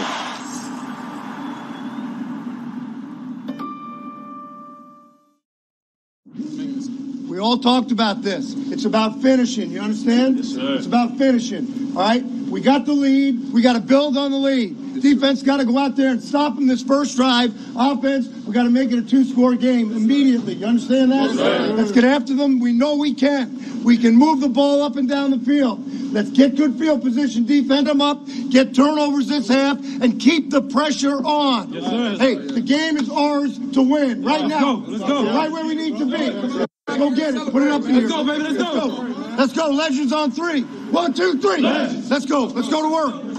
Head coach Kevin Coyle looking for his first victory. His Atlanta Legends lead the San Diego Fleet 9-6 at the half. Marvin Lewis, Maurice Jones-Drew, and Andrew Siciliano. I know this looks odd. They said stand on the box. I'm really not this tall. I feel better. Thank Coach you, asking you what you thought of the first half now that I'm standing down here. Maurice feels better about that, I know. Thank you. I did that for you, buddy. But Coach Kevin Coyle there, we got an opportunity to listen in, and that's where we were last week in the game. They've got to have a great second half here. They've got to play better on defense than they did, finish this football game out, and score touchdowns. Yeah, for the Fleet, it's about finishing in the red zone, guys. You've done a great job of gathering the momentum going into half. Now when you get in the red zone, don't kick field goals, score touchdowns. That's how you win games in this league. San Diego and Mike Martz, obviously a man known for scoring points, has yet to get the ball in the end zone yet. First half stats brought to you by the Air National Guard. As we see those numbers, San Diego's moved the ball on the ground, but only 60 yards through the air. Actually, the Fleet has the advantage in total yards, but Atlanta does have that one touchdown, Sims to Malachi Jones. That's probably the biggest thing we say here in the Alliance League, season thus far, is the fact that Coach Martz's San Diego Fleet are yet to score an offensive touchdown. Can't have that as an offensive coach. Well, I know it's you can see it's eating at him.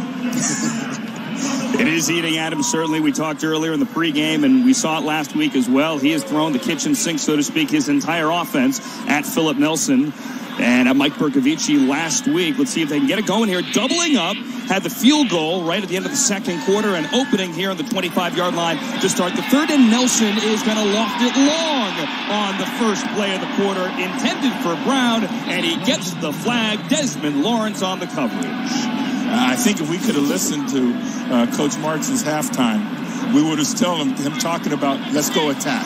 Pass interference, defense, number 23, ball's placed at the spot of the foul.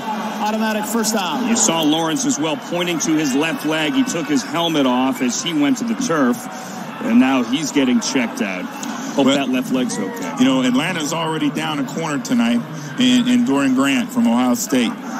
We talked about him earlier in the game, who's been played NFL football, and now you lose Desmond Lawrence. So now we're going to call on Carlos Merritt, Dwayne Hollis, and Damian Swan. Well, Coach, that's a veteran play there by Lawrence. He pulls up into the route while the ball's in the air. He just grabs the receiver to limit the big play. I'll take the PI over a touchdown with you on the ground holding your leg. Yeah, that was a big play. It was eminent, as they would say, that was about to occur. Lawrence was actually flagged for a PI last week for 46 yards that led to a score. Here's another PI to open up the third quarter, but you got to like what Martz is doing. He's taking a shot right out of the gate. They're coming out being aggressive. They've got to, score touchdowns. Or get a 31-yard PI, they'll take that as well. Well, that's what you want to do is the quarterback get the ball up in the air. It's us or we get PI. Stretch the field, which is what Nelson did there. Started in Minnesota, ended up in East Carolina, here now with the Fleets. Escobar shifts to the left of the line, the tight end 89, the former Cowboy. And Nelson throws complete to Escobar, who goes airborne. And he gets a first down to the 30 and a gain of 13. We saw this play run earlier where they got called for the offensive PI. They come back with the same combination. Really good job by the wide receiver, not running into the defender this time. And then Escobar showing that run after the catch, that athletic ability, hurdling a defender. Yeah. We've talked about Escobar and his ability to really be a great receiver in the NFL. The 47th overall pick back in 2013 with the Cowboys. Nelson now takes a shot down the left side, and that one is caught by Brown inside the 5. It looks like Coach Mark is starting to feel it a little bit. He's calling these double moves. Here you're going to have a curl and go, which you really like. Prior to the pass, holding defense, number 23. This penalty is declined. Result of the play is a first down. It's a gain of 26. Well, excuse me, it was an out and up by the slot receiver, but still the quarterback puts the ball in play, lets the receiver make a play on it. You get a little holding, a little PI as well. That's what you want to do. At the end of the day, Maurice, it works the same way. It's just great execution of the route, and play. This is as effective as a double move. 31-yard penalty, a 26-yard completion, and now the former Bengal, the guy Marvin Lewis, Coach Terrell Watson dots the I from the 5, and Nelson rolls out, makes one man miss. Not going to make Ed Reynolds miss, though. Hitting the backfield and lost it, too. Yeah, we had a little miscommunication on the play there. I think the quarterback in the backfield got confused a little bit. Yeah, it looks like the quarterback's supposed to go to the left. He goes to the right. Again, when you put your whole playbook in, it's the little things that happen where guys get confused. The two Corey Griffin, the Georgia Tech defensive back, 41. Nice play by Ed Reynolds in the open field there. Reynolds, the son of a former NFL linebacker, league executive. That is saying that. This is the first timeout of the half for Atlanta. Coach Mike Martz spoke a lot about Phillip Nelson. He had the opportunity to coach him in the NFLPA All-Star game. Phillip Nelson was the MVP. He's not Mike Martz's MVP right this second, though. What was that noise Mike was making there? He was enunciating the word cat. Mike Martz, who actually went on a first date at this stadium with his wife, Julie. Wow. That's good. That's a deep dive there, Andrew. He went on a first date with his wife, Julie, at this stadium. Ended up getting married. Stadium's good luck then. Looking for a win in the home opener here.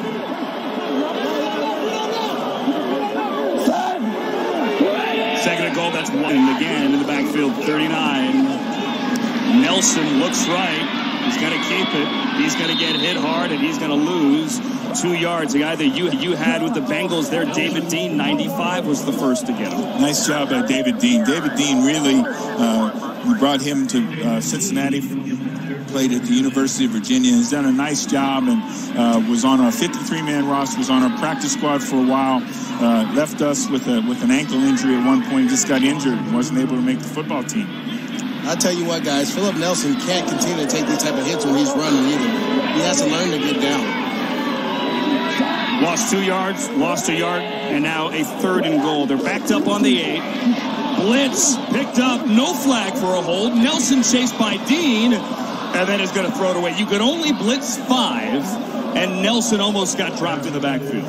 Yeah, nice job. Good timing on the pressure by the defensive football team, rushing the 5th rusher up the middle of the field. I tell you what, here you have it. The linebacker's going to shoot the gap. The running back has to block him off here. Does he block him or hold him? He blocks him. That's a great block. If coach doesn't call that a PI. Goes both ways. Yeah, right. You don't call the PI, coach? I don't call that hold. I feel you. It was Khalil Bass who got blocked. We'll call it. The running back says he got blocked. Donnie Hagman's on for the short field goal. Try call it 26. He's 2 for 2 from the 40s. This one is shorter and this one good. So he is 3 for 3. Still no touchdowns for San Diego. They'll take the 3. They'll tie the game. We're 9-9 early in the third.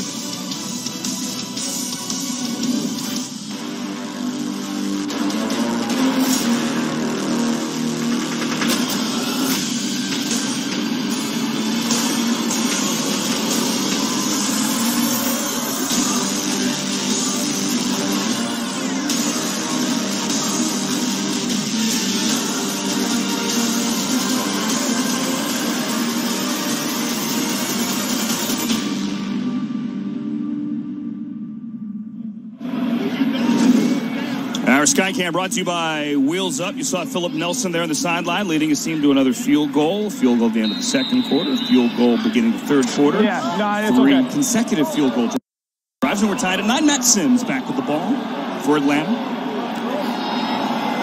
Former Jets quarterback. Seems like the rain is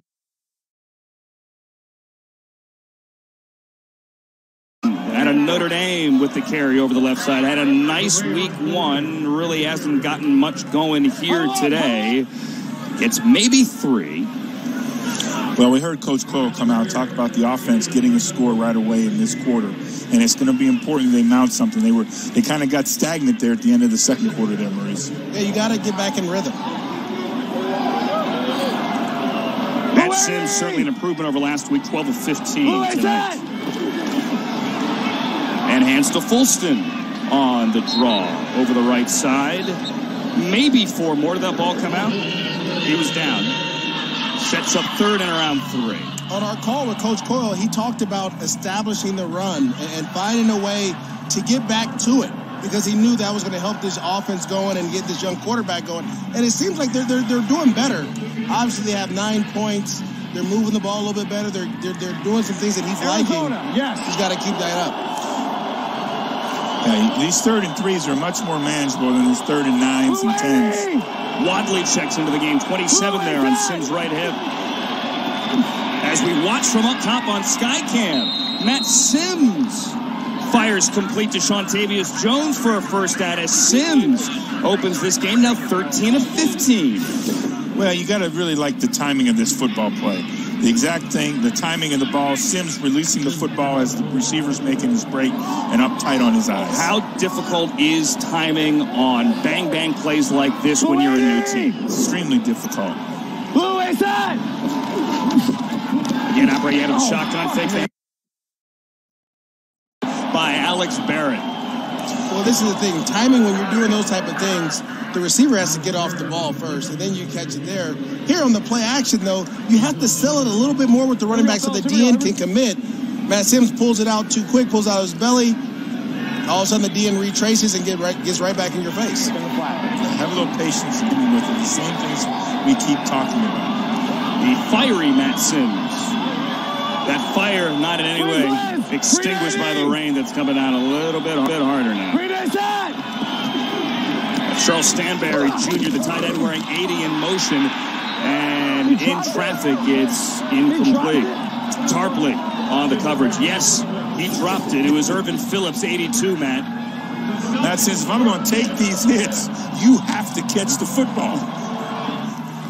You know, those are some of the things I have a little issue with quarterbacks, because it's not easy catching the ball between 2 guys, Coach. Well, it's not easy, but if this game were easy, then anybody could do it. You're right. We have both quarterbacks mic'd up, and watching last week's game, Atlanta-Orlando, let me tell you, Matt Sims is fiery. I said that before. It is fun to listen to this guy, as he is intense. And come on, I got that off. There's no way. You gotta love him. I got it off. This is the second timeout of the half. Atlanta. 30-second timeout. Atlanta takes the timeout. Well, it's the whole thing. The process. Speed up. Let's go. You know, that's from the sideline to the players getting back in the huddle and get going. Let's go. Hey, they're going to give you Tampa 2 here. Hey, if we run naked again, we got to run on the right side. We'll come back to that. Hey, 11 out. Hey, we're going to go here. We're going to go trips left, 2 jet chip, deep. Get out of here. Rich Bartell, the former Arizona quarterback there, is calling plays. Yeah, you got to like, Coach Coyle is really excited about him and his opportunity. He's taking full advantage of it. And Matt says, I got enough help now. You go do your thing. Let me do mine. Let me say, we need a separate Matt Sims feed. A separate Matt Sims feed. Well, he's the son of a quarterback. Yes. He grew up a quarterback. Akram Wadley. Into the game at back and running back. 27 there. Leaks out. Sims avoids a sack. On the sideline, and he's just going to have to eat that one. Chased out by Tiny Tupou, and it's 4th down. The pressure initially from Shilling Robinson. Inside pressure is the worst thing for quarterbacks. Number 64. The penalty is declined. Result of the play is 4th down. Freddie Burton, the center, called for the hold. Yeah, you know, Fleet defense, again, doing a great job here today. They did a nice job last week in their football game, and they just continued to play well. I told you at the start of the game, really impressed with how they played a week ago. Coach, you played with a 3 technique. You had a 3 technique play for you that could get that type of pressure. How was it? How did that help your defense? Well, it's so effective when you can get inside pressure, inside push. And obviously, Geno Atkins, Aaron Donald's in the National Football League.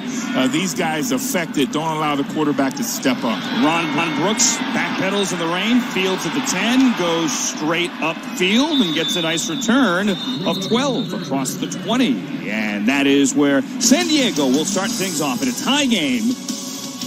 9:39 of the third.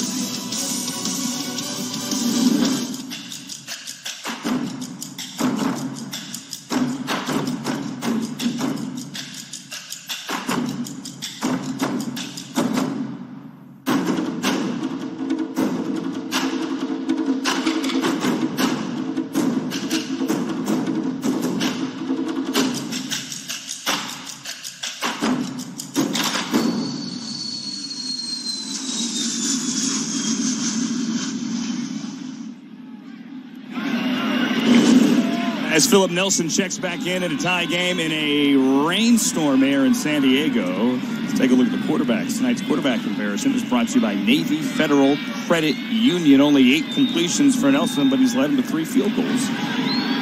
Yeah, you want, obviously the drops hurt Nelson, but you like to see that a little bit closer. You want that more around the 14-15 range instead of the number 8. Well, Nelson's probably had 4 drops, so let's say he's 12 or 20, you know. But and that makes it. So he's been effective. Just the timing. He's got to get the ball out of his hand. He does have 4 drops. Sims at one point had 10 completions in a row. Fakes the end around to Owusu. They set up the screen here to Gardner. Not a lot of room to run, but he makes a couple of nice moves and gets near the 29 for a gain of 6. When I got a chance to watch Gardner last weekend, watch some of his tape and study him, short area quickness, coach. A guy that can make anyone miss in a phone booth. You get him there, he's able to use his stature and his ability to put his foot in the ground to go. Kids don't know what phone booths are anymore. Oh, they don't? No, they don't. You've never been to New York? No, I have. Okay, so let's say short area. You ever play Foursquare in that type of box? Gotcha. Much better. Thank you. 2x2. Speak to the millennials, MJ. Not like the box he's standing. 2nd and 4. And it's Gardner again over the right side. Nowhere to go as T.J. Barnes, who once went to a tryout for the WWE, makes the tackle. This is a big man. Played great football at Georgia Tech. Just, you know, Maurice said, you know, you guys had him in camp with you, so you know the big girth of this man. T.J. Barnes officially 6'6", 380. I wonder what his wrestling name is. A phone booth. He is a phone booth. Yes. 3rd and 3. Empty backfield. Nelson incomplete with a flag. It was Watts on the coverage. Brandon Watts. PI. It looks like they called that offensive pick again. No, they're going to Pass call interference. Defense, number 58. Ball's played to the spot of the foul. Automatic first down. Anytime you can get a wide receiver on a linebacker here running a whip route, getting back outside, their linebacker has to hold because they don't know which way you can go. Julian Edelman's a guy that made this route famous, right? Running those in the Super Bowl, running those option routes on Corey Littleton, just tearing the Rams defense apart. Just the isolation on the linebacker, like you said, working in and out. New set of downs. And the give again to Gardner, who again shows good elusiveness in the backfield. The right side of that line didn't hold, and Gardner made something out of it. Yeah, these guys are trying to get off these blocks, get to an edge, get separation. As you can see how they capture the outside on the blocks. Well, you have your tight ends is trying to block down. He gets beat outside, but the lower leg strength of Gardner, being able to break those arm tackles, the swat there. I mean, you know what, Coach? He makes me want to get back in shape and get back out there with that 32. And jump back out. You know? That. Yeah, I like that. So Juan Gardner, a little Humboldt State, once ran for 2,200 yards and 25 touchdowns in one season. Now the former Bengal Terrell Watson checks in, and he's tackled by the former Bengal Jeff Luke. These are both your guys. Yeah, you know, you got big man on big man there. 2 big, strong, physical people. But the little delayed draw, run with Terrell Watson there. And it's not like it's second and long. This is a second and medium play, so the defense is ready to play that. You said Jeff Luke's your son's favorite player? Was my son. This is one of his favorite guys ever. He had a chance to coach him at the University of Cincinnati. Timeout of the First field. time out of the half by San Diego. 30-second timeout. With 7:03 to go here in the third quarter, and Nelson goes over to Martz. Let's see if we could take a listen to this conversation. We're going to run Dodge. Laser Rocket Dodge. Rocket Dodge on the bubble over there, the X. Make sure 81's in there for this, okay? 81, yeah. Rocket Dodge. Rocket Dodge. Once Nelson Spruce, Rocket Dodge, MTD? No. Yeah, that's probably going to be some type of quick throw, right? Because they're just trying to get the first down. Maybe a slant and a bubble, which is the slot receiver bubbles outside. Flat defender, which is probably your linebacker. Well, and I think you're going to have an either-or choice for the quarterback. You know, this third down situation, 3rd and 3 like it is, where he's got one play designed to the right and one play designed to the left, and we'll see as they come out of the huddle how it aligns. Yes, we got number 81 over here, so we're going to run a bubble over here, and we're probably going to have double slant over here. to the offensive right.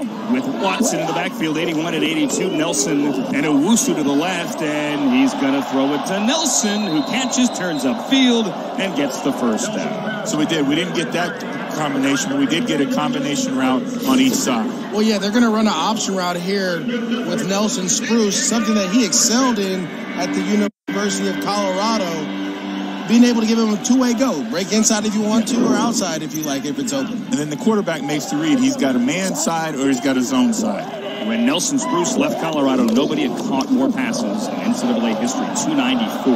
He has since been passed as Gardner gets 8 with a flag, likely a hold. Well, they got a lot around that corner there. That was the thing that you saw the defense cut off early on. And sometimes that means there's somebody who grabs somebody. Looks like it's going to be on the tight end here. Holding offense, number 89, 10-yard penalty. It's first down. All right, so Gavin Escobar, the former Cowboy, gets called for the hold. He's a former Aztec as well. Pro Football Focus last week graded Escobar out as the best blocking tight end in the Alliance after 1 week. Yeah, that was impressive. Pro Football Focus, does a great job of analyzing and grading the NFL players week in and week out. And the fact that they've moved over and now they're doing the same evaluation for the Alliance players. That's great. 6th penalty now for the Fleet for 49 yards. Backs him up after the hold.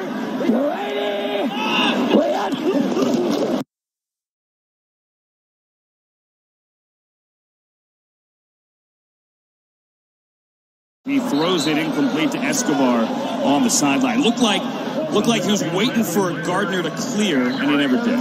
If you take a look at this, he's reading the defensive end.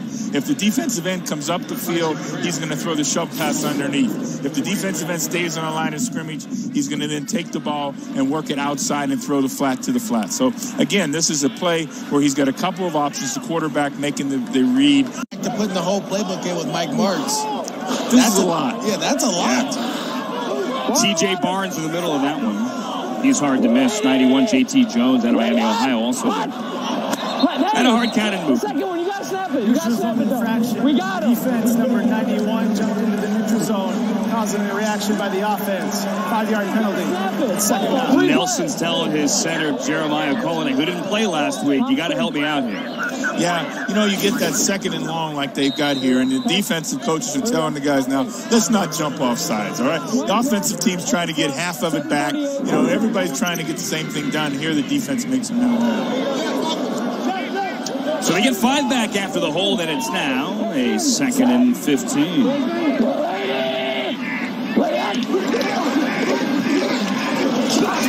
Pocket collapse, gets away from Barnes. Nelson throws it back over his shoulder, and Jeff Luke almost had a pick. What is that? What in the wide world of sports is that?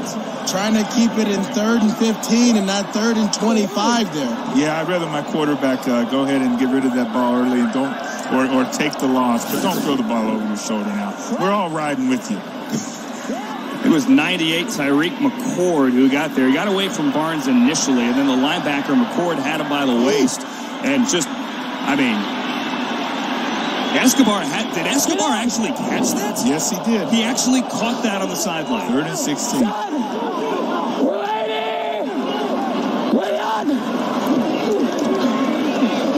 There's a flag out. The play clock was at 0 when Nelson took the snap there. They didn't blow it dead, though, so I don't think they're going to call delay. We saw Patrick Mahomes make some of those throws back across his body last year in the NFL season. But I don't know that we saw him throw one over his head. Automatic first down. Wow, a killer illegal defense here. When they're backed up on 3rd and long, and that's an automatic first down. Yeah, that's on everybody on the defensive side. But going back to what you said about Patrick Mahomes, Coach, a lot of these young guys, similar to the Odell Beckham catch, with the one-hand catch. Now quarterbacks can start trying to throw these no-look passes and try to get on SportsCenter, huh? Yeah, don't do that. Yeah, Patrick Mahomes, just incredible athleticism, incredible feel for the game. And, I don't know that everybody possesses that. You got to try it first. I don't think that anyone else possesses that. Under 5 to go now in the 3rd in a tie game. It's Brown in motion. They keep Gardner in the block. Nelson Once Brown almost got picked off. That ball hung up there a little bit. Carlos Merritt had his eyes on it. Well, as I'm watching Nelson, he's not stepping into his throws, Coach. It seems like he's falling backwards. You can't do that. As a quarterback, you got to put that foot in the ground and step forward. Watch him here. Yeah, again, he's just late on the ball, laid out, and we got to do a better job of getting rid of the ball on time. The other thing I think is he's going through his progression. His eyes are staying in the same spot the entire time. The other thing as well, this is his first start in 25 months. Back to East Carolina days. Had a cup of coffee in Canada last year. Had motion there in the slot. That'll be 5. He had a cup of coffee in Canada last year, but didn't really play. Offense, number 83, 5-yard penalty. It's second down. Well, when we talked to Matt Sims, you asked him the question, Andrew, about do you like to get hit? And his response was, it was good to get hit, but not as much. Right. And I think sometimes we're going to start to see that with these quarterbacks and the development of this. You got to be able to take a hit in the pocket a little bit and still have the confidence to stand in there. It's the 5th penalty on this drive. Combined on these two teams as the rain is coming down there, as you can see. When we look at this game right now, it's 9-9.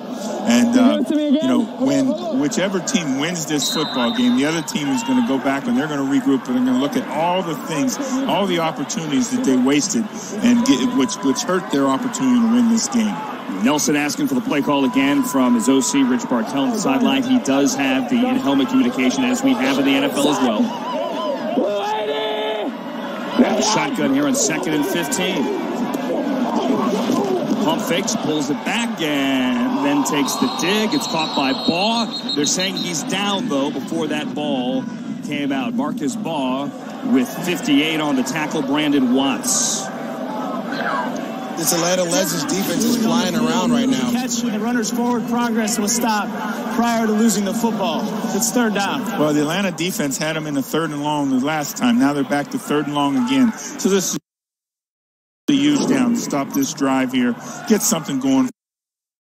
You guys ran in Cincinnati where Mike Zimmer was a defensive coordinator. What are you expecting here on this long down distance? Well, you see them overloading the right-hand side of the offensive formation up front right from the start. You're going to see some kind of line game here. On 3rd and 11. Spruce underneath. Turnfield with a flag down, and for now, with the ball out, has a first down across the 30. Atlanta's saying back the other way as we try to sort this out. It's a first down with the flag. Runner is down. What's the flag? Well, the first thing is we got offensive pass interference on the San Diego Fleet, and then secondly was the football out. Tyson Graham had the recovery. There's no official signal yet. Offensive pass interference. You got the OPI right? How though? There's no pass interference. Offense, number 82. The ruling on the field is a fumble recovered by the defense. The penalty is declined. It's first down, Atlanta. One of the changes in the alliance, Andrew, is the fact that the football team has to challenge us, not different than the National Football League. On a turnover, it's up to the head coach to challenge whether he wants to challenge it or not. Let's see if this is worthy of a challenge. That ball's out. Nelson Bruce turned it upfield. The penalty on the OPI was on 82, Francis Owusu, the wide receiver out of Stanford. That ball is out. And Tyson Graham, who led the Legends with 11 tackles a week ago here, has his first fumble recovery. It's always the guy that you don't see that gets the ball out, Coach. Yeah. Well, good job, guys, hustling to the football. This is a big play. This is a big series here for the Atlanta team. With sudden change and the toss here and the run over the left side by Lawrence Pittman out of Wingate with the Montreal Alouettes a year ago. They got to keep their tempo up. Let's get in and out of the huddle. Let's have good, positive plays. Let's keep moving. You hear Matt Sims talking to them right now. Let's go. And Sims has been, as he was last week, barking out orders all night, both on the sideline and in the huddle. We'll see how quickly the play clock goes down there. Play clock of only 35. Big adjustment here. That's why we've seen a couple of delays. And that's a first down. Pittman. Ball almost came out, popped right back into his belly, and Pittman is near midfield with Demontre Moore, the former Giants third-round pick on the tackle. Sims wants his team to huddle up. Yes, running back here following his offensive line. This offensive line for the Atlanta Legends has created some big holes. And the running back is doing a great job being patient, getting vertical when need be, too. It's 8-12 to the 48. Low snap again, Pittman the carry, and again he has room, this time over the right side. Gets by Brooks, and he puts his shoulder down, and he's got another first down through eventually. Good job, Jordan Martin at the end. Well, you got to really feel good about Lawrence Pittman, what he's doing now. This is a big man. 6 foot tall, 225 pounds. Here we go. This is a big man. Good feet. Look at it. Coach running behind his pads, too. You see that, dragging guys for the first down. Running behind the block of his wide receiver, number 10, Justin Thomas, the former Georgia Tech quarterback. Coming up on 2 minutes to go in the third quarter. And now a collision to the backfield. It's Wadley, the carrier there. Moeller gets him at the line of scrimmage. Something wasn't right there. Lawrence getting a little blow there. Well, when you have your tight end coming back to block the defensive end, he actually runs into the running back. Now, Wadley, out of the University of Iowa, did a really good job. I mean, when you watch his tape from a college player, I remember scouting him, quickness, can read holes, did a really good job in their zone scheme. It was one of the reasons that team he was on was playing really well. They beat Michigan at home, too, Coach. Wadley's a guy you think would stick eventually in the NFL. You had him in the Senior Bowl a couple of years ago, 35 touchdowns for Iowa, and here is Wadley again. Wadley has room over the 30. Wadley spins at the 20. Akram Wadley is pushing his way inside the 10 for Atlanta. That's a nice job. Good development of the play. You see Matt Sims avoids the defensive end on coming off the offensive right side there. We'll see the replay here. Great job by him avoiding and then getting the ball, patience to throw the screen. Makes a nice, accurate throw for the screen. Well, Wadley does a good job understanding that I got to get out in front and go. The linemen are going to be there just to get you started. If there's no need to get started, you got to go and make it happen. Some great open field moves. Nice pirouette spin there like he's a ballerina, Coach. Getting upfield. A gain of 33, the longest play by either team today, takes him inside the 10. Again, a low snap, and they'll keep it on the ground. Shy of the 5, as let's see what Atlanta can do now in the red zone. That was Pittman on the carry that time.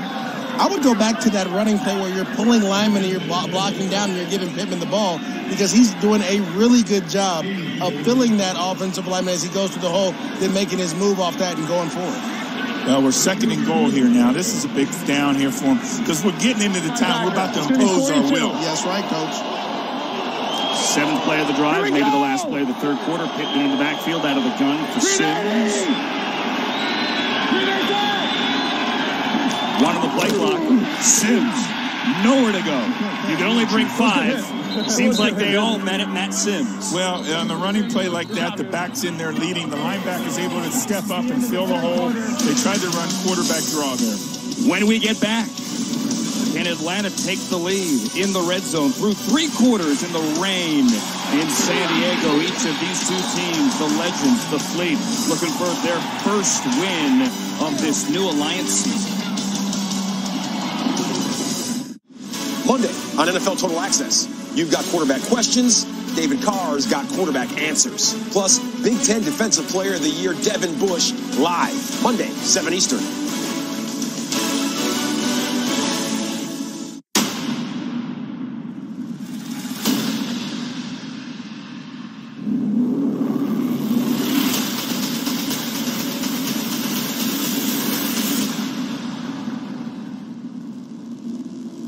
Welcome.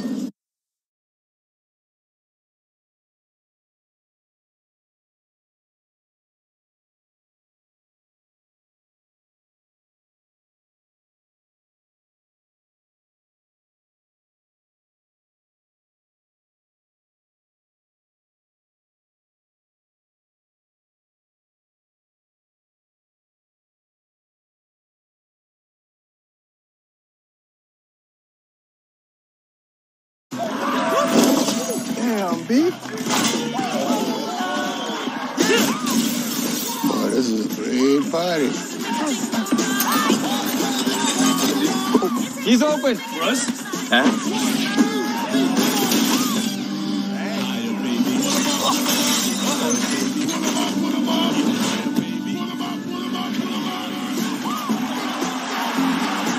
Yes.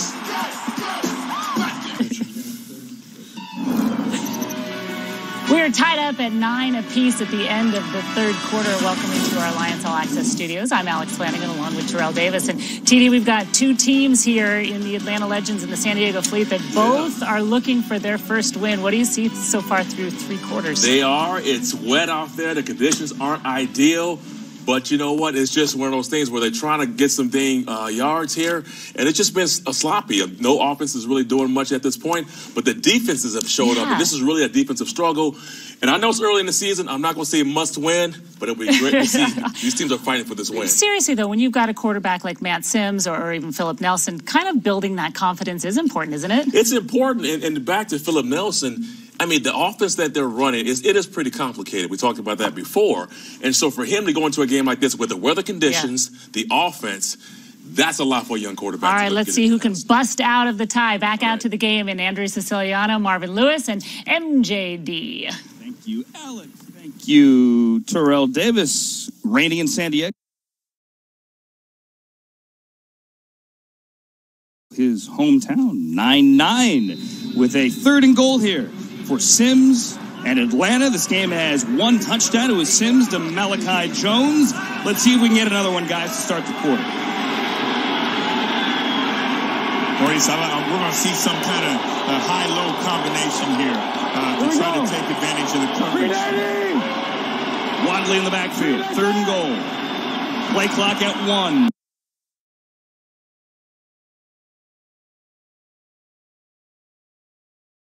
Yeah, man-to-man coverage here by the Fleet. And this is all they said. Look, we're better than you. We think our corners are better than your wide receivers. We're going to play press man. And we're going to put pressure on your quarterback and force him to make a tight throw. A tight window throw gets batted down this time. They brought the pressure there, and the one-on-one happened to the sail route to the corner. Yes. That's the throw you want to make at that point.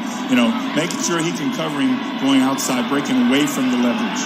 Younghoe Koo, who hit from 29 earlier and is perfect this season, 3 for 3, is trying to give Atlanta its first second-half points of the season. And that is what he does. A 26-yard field goal has given Atlanta the lead, 12-9, 6 seconds into the fourth. We'd do anything for each other, but this time, those bonds were definitely tested. Frog leg for my baby brother. Don't frogs have like 2 legs? So I should have 2 of these. Since I'm active duty and she's family, I was able to set my sister up with a sweet membership from Navy Federal. If you hold it closer, it looks bigger. Eat your food. My big sis likes to make tiny food, and I'm okay with that. Navy Federal Credit Union. Our members are the mission.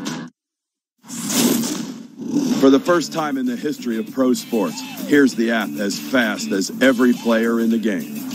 The Alliance app delivers revolutionary technology, real-time play-by-play gaming, instant interactivity, truly a game changer. Get the Alliance app today. Live predictive gaming at full speed. Call the plays. Unprecedented and at your fingertips. Available on the App Store and Google Play. And that Alliance app is #1 right now, both Google and the Apple app stores. If you download it, there are all sorts of Easter eggs hidden in it. Fun stuff to find. Go look for it, see what you can find, and enjoy. As we have a 12-9 game now. Atlanta on top of San Diego after the Younghoe Koo field goal early here in the fourth quarter. San Diego's had trouble hanging on to the football. We had a pick early on as well. Able to muster 3 field goals and now trailing by 3. Starting from the 25, which is what you do after a field goal or a touchdown. That's Watson running hard for maybe 3 yards over the left side. Bass was there. Jeff Luke was there as well. They really like this little delay job to draw here, Maurice. Well, it's funny. It seems like they keep running, but guess who's in the middle, Coach? T.J. Barnes, that big body that we talked about, 380 pounds. He's finding a way to get he's always around the ball carrier when they're running between the hashes. T.J. Barnes, Jeff Luke at 250, 64 pounds. They're big up the middle. Luke is 50, Barnes there. Middle of the line, 93.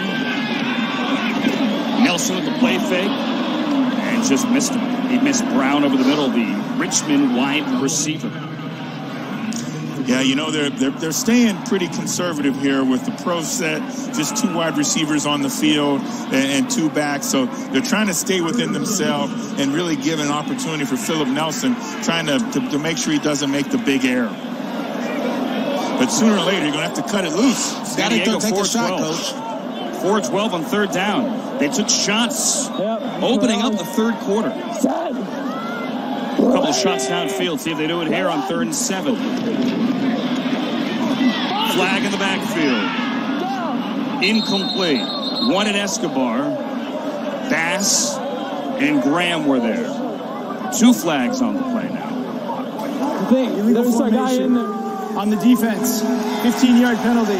Automatic first down. They're going to get bailed out.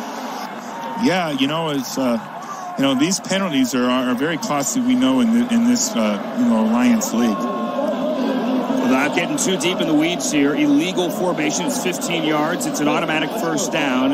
You can only bring 5. There are other ways, though, as Kevin Coyle tries to plead his case and figure out what happened, that you could be called for an illegal defense and illegal formation. Well, I'll tell you this much. With all the corner issues right now, the secondary issues that the Legends have, I would be going downfield more, Coach. Yeah. Cameron Kelly, the former San Diego State Aztec, one of 8 San Diego State alums, bottom of the screen, and that is where Nelson goes. Short, Kelly came back for it, Swan on the coverage. Slip-ass ball, jeez. Wet football affecting not only the guys trying to catch it, but the guys trying to throw it. That's where big hands come into play. Some of these quarterbacks, when you have the balls wet, that's why they measure your hands at the combine to see, can you hold a wet ball? Can you throw a wet ball? And then, Coach, I don't know if you did it at your practices, but some coaches do a wet ball drill. Well, you do. You got somebody that walks by and squirts the ball on the center all the time, and the quarterback try to figure out who was doing it. We had that live on NFL Network a couple of years ago when Jared Goff was coming out, had Pep Hamilton and Hugh Jackson dousing a football. The delay. Gardner has room, and on 2nd and 10, Gardner gets 12 before Reynolds pulls him out of bounds. First down, Fleet. That was probably the easiest run that he's had all night here. Gardner just following his block. Everything opens up for him.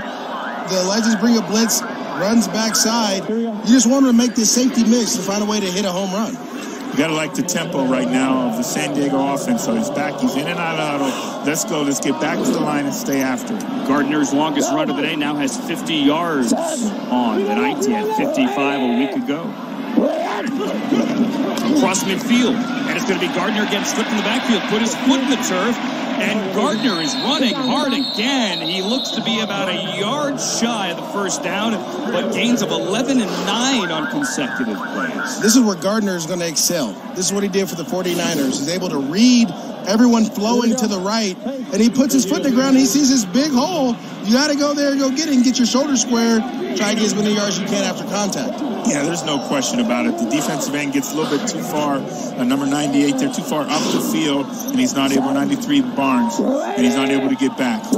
Gardner takes a rest, and Watson comes in, and Watson over the left side gets the first down. So San Diego last week, when it was turning the ball over, when Mike Bercovici, when they couldn't protect him when he was getting picked, turned to the ground game and got it going, and that's what they're doing here, down 3 in the 4th. Well, it looks like that they're going to run the ball a little bit because of the weather, kind of get going, and then they'll take their shots down the field. But both running backs are running really, really well right now. And I think it's because of last week they leaned on it. They're like, okay, we can run this ball. Let's get it going.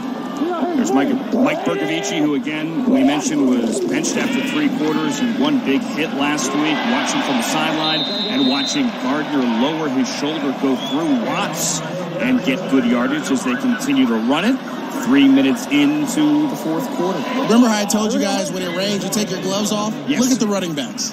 That is a running back rule. You are not going to, when it's raining, you're going to take all the gloves off. You're going to hold the ball with your bare hands so you can have a feel for it. You're not going to tackle this big guy with an arm. And they're right now, they're getting a man on a man, and he's running to the daylight there.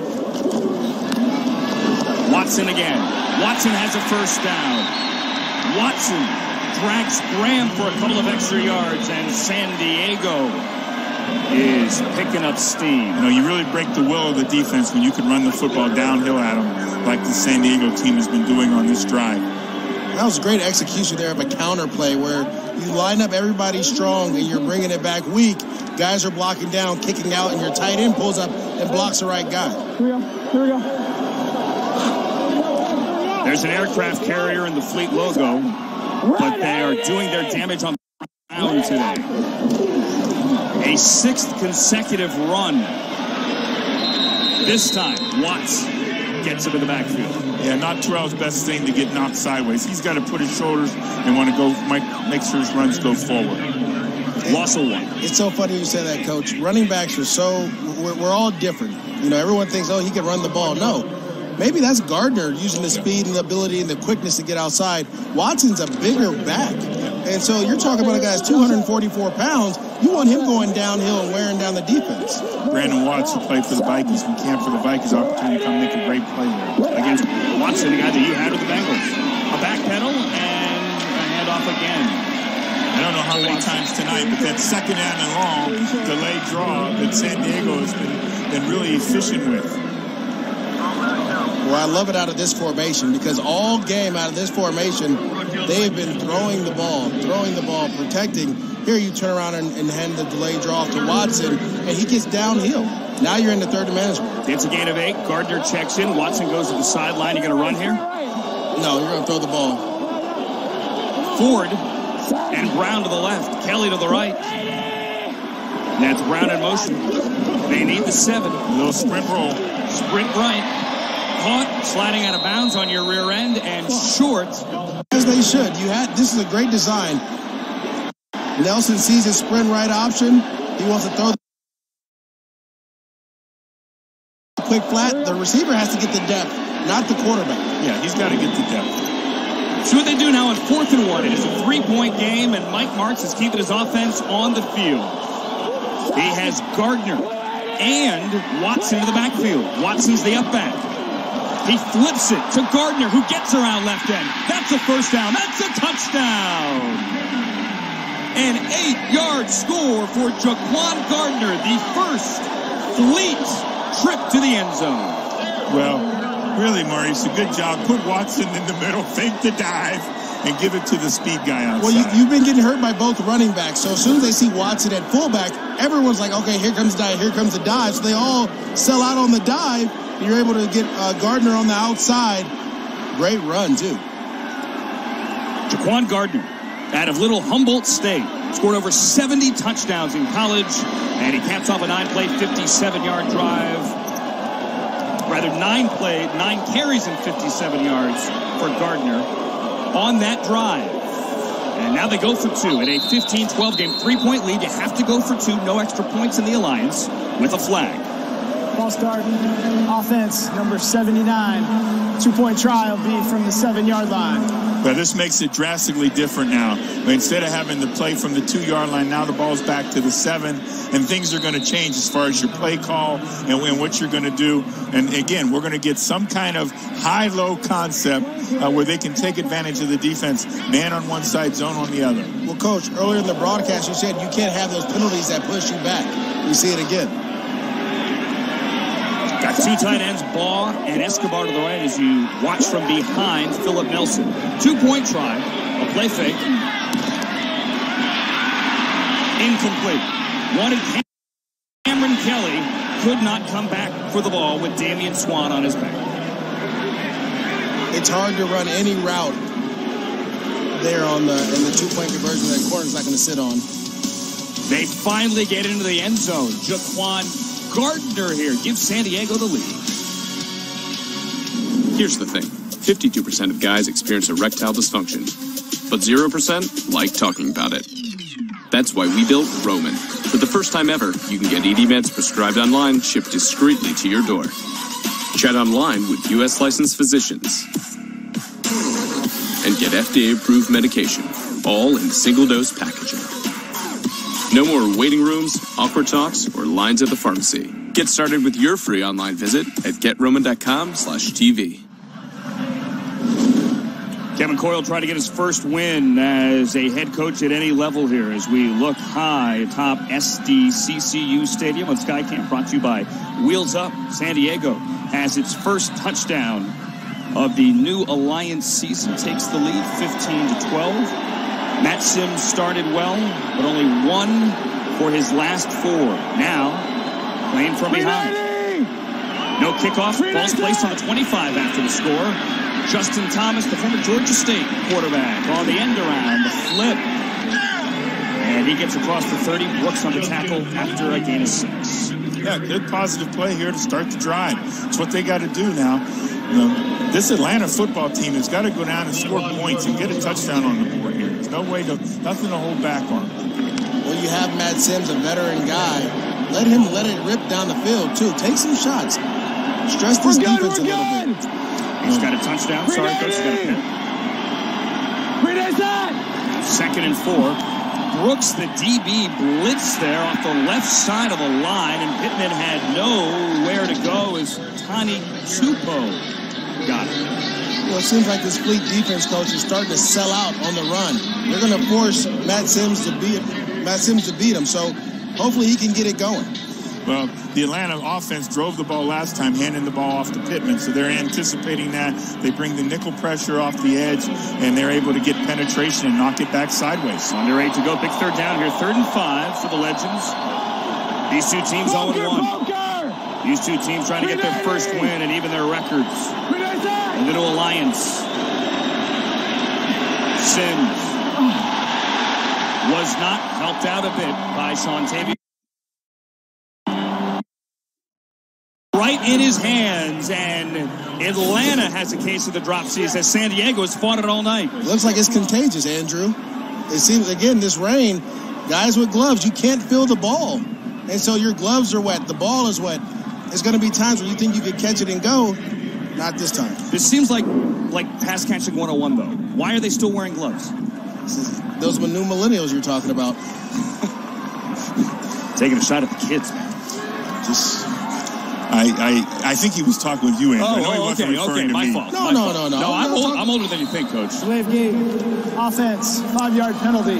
It's 4th down. Delay of game there with Cameron Nizelek back to punt. Ron Brooks, you saw there, 33, set to return. But going back to the 3rd down play, Matt Sims got flushed out of the pocket a little bit. He moved away from. Compose yourself and then make an accurate throw. Compose yourself, make your accurate throw. The ball is a little bit behind. It should be caught, but just a little bit behind.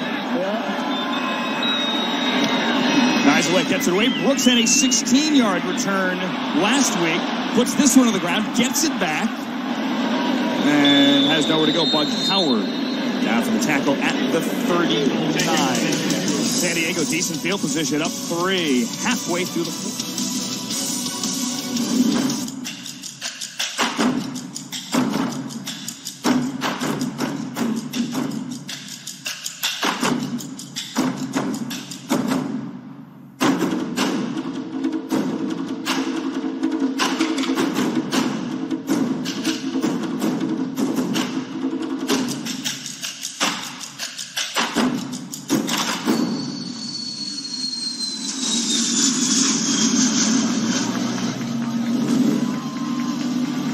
Seven and a half minutes to go here. 7:31 to go exactly on the clock in the 4th quarter with the Fleet on top of the Legends. 15-12. Marvin Lewis, Maurice Jones-Drew. I'm Andrew Siciliano. You hear about a 4-minute offense. How about a 7.5-minute offense? Well, that's what they're looking for right now. This San Diego football team wants to really run the football. They did a nice job last drive of really handing the ball off and going downhill.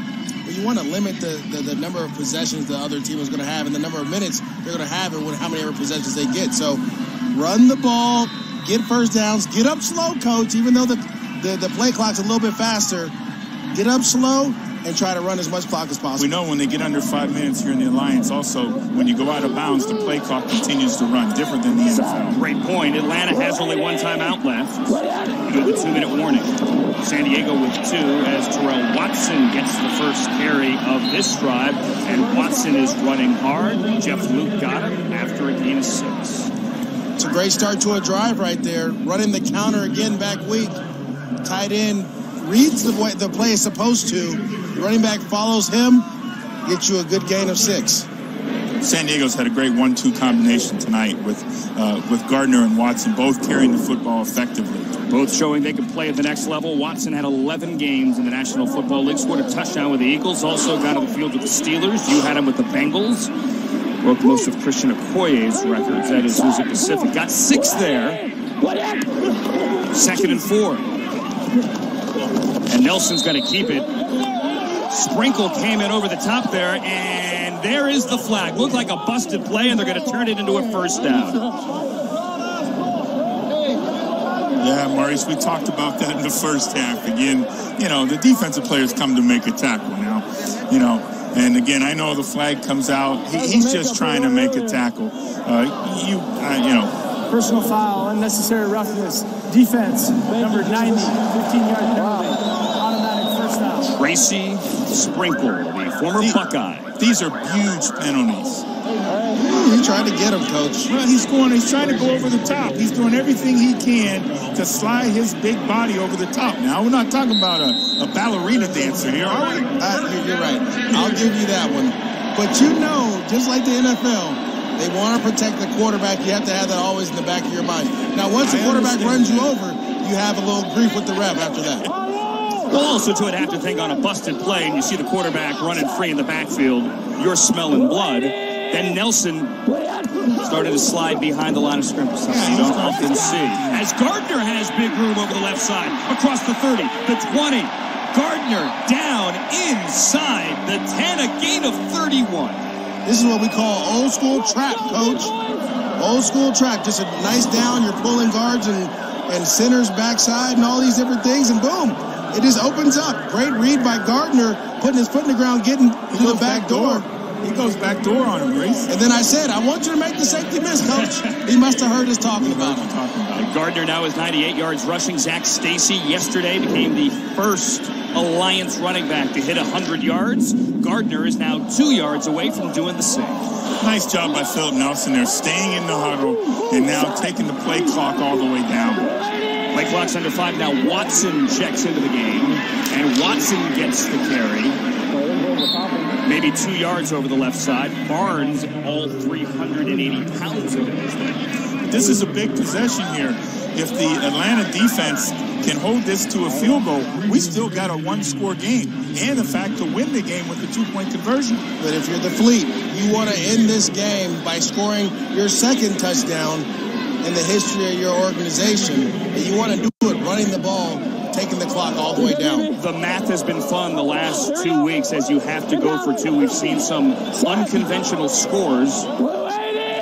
And here it's 15-12. Out of the eye.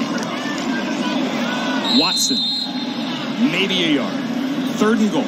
There goes T.J. Barnes against Coach. Again, anytime you're in between the guards, Barnes is going to be there. You have to find a way to get around him or by him quickly so you can get up. Well, you look at the interior of that defense. You got 6 people packed into that box. T.J. Barnes, Tavares Barnes. This Atlanta defense needs to make a stand now. 3rd and goal. Legends have to hold the Fleet to a field goal to keep it a one-score game.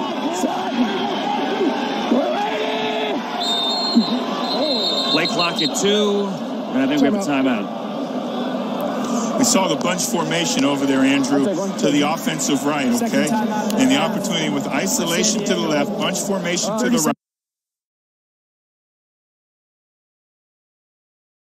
Get trapped with the ball in the pocket. One timeout now remaining for Mike Martz and the Fleet. One timeout remaining. Dart, 30 brush. He's all got himself through the dart. Right there, 30 brush. Translate, Maurice. That's a tough. It's a different language here, but. All right. Well, what we got going on is we got the single receiver over here on the dart. Oh, so he's gonna run it now. He's gonna run it now, slant, basically, yes. or he's gonna hand the foot based on the look, one or the other. I hear you, Coach. That's the quarterback in you. He is a former quarterback, something we were hearing stories about earlier today. All those shots he was taking down the field at Idaho State, right? I had a really good running back. See what Mike Martz dials up on 3rd and goal. He has Jaquan Gardner, who had a touchdown earlier. Only touchdown of the year for the Fleet in the backfield. Nelson, delay, Gardner, 5. Gardner reaching for the end zone, and he is in. A 7-yard score, his second of the 4th quarter, and San Diego pulls away.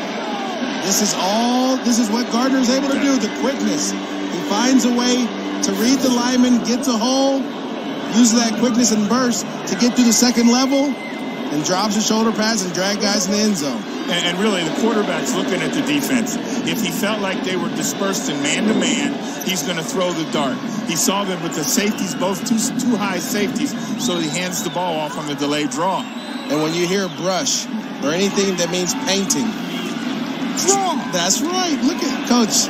I knew you were part of that offensive staff. See what they do when they go for two. Got to go for two. 21-12 now, 9-point game. A chance to extend it to 11. 4 minutes on the clock. Irvin Phillips is 82 on the left of your screen. And there's Watson trying to get around the right side, reaching for the end zone, but he is down inside the one, and that conversion fails. So it will stay a 9-point game with the Fleet on top of the Legends, 21-12. The last two drives in which Mike Martz has dedicated to the run, 12 plays, 75 yards, 6 plays, 60 yards, both of them ending in the end zone. I had a coach once tell me, anytime you don't feel well or things aren't going right for you, just turn around and hand the ball off. Says and the running back. I'm just being honest. Yeah, you know, this game now comes down to those timeouts used by the Atlanta offense early in the third quarter in order to save the delay of penalties. Look at that, 111 minutes of football, no touchdowns. 5 minutes of football, 2 touchdowns here. As Matt Sims now needs 2 scores, and he's not going to get it that way. Incomplete to the boundary. Shontavious Jones there, and we are inside of 5 to go. You're going to have a running clock if anyone gets out of bounds there, but that was incomplete, so it stops at 3:55. Yeah, Matt Sims got to use his lower body on this throw. You know, this throw looked to be all arm, and it just doesn't. He's not as accurate that way. He's got to use lower body. 89, the tight end from Louisville, Keith Tobridge, is lined at their slot to the right.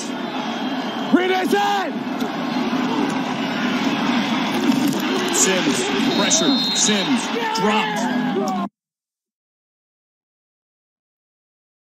Shakir Soto, the Pitt Panther, with the sack.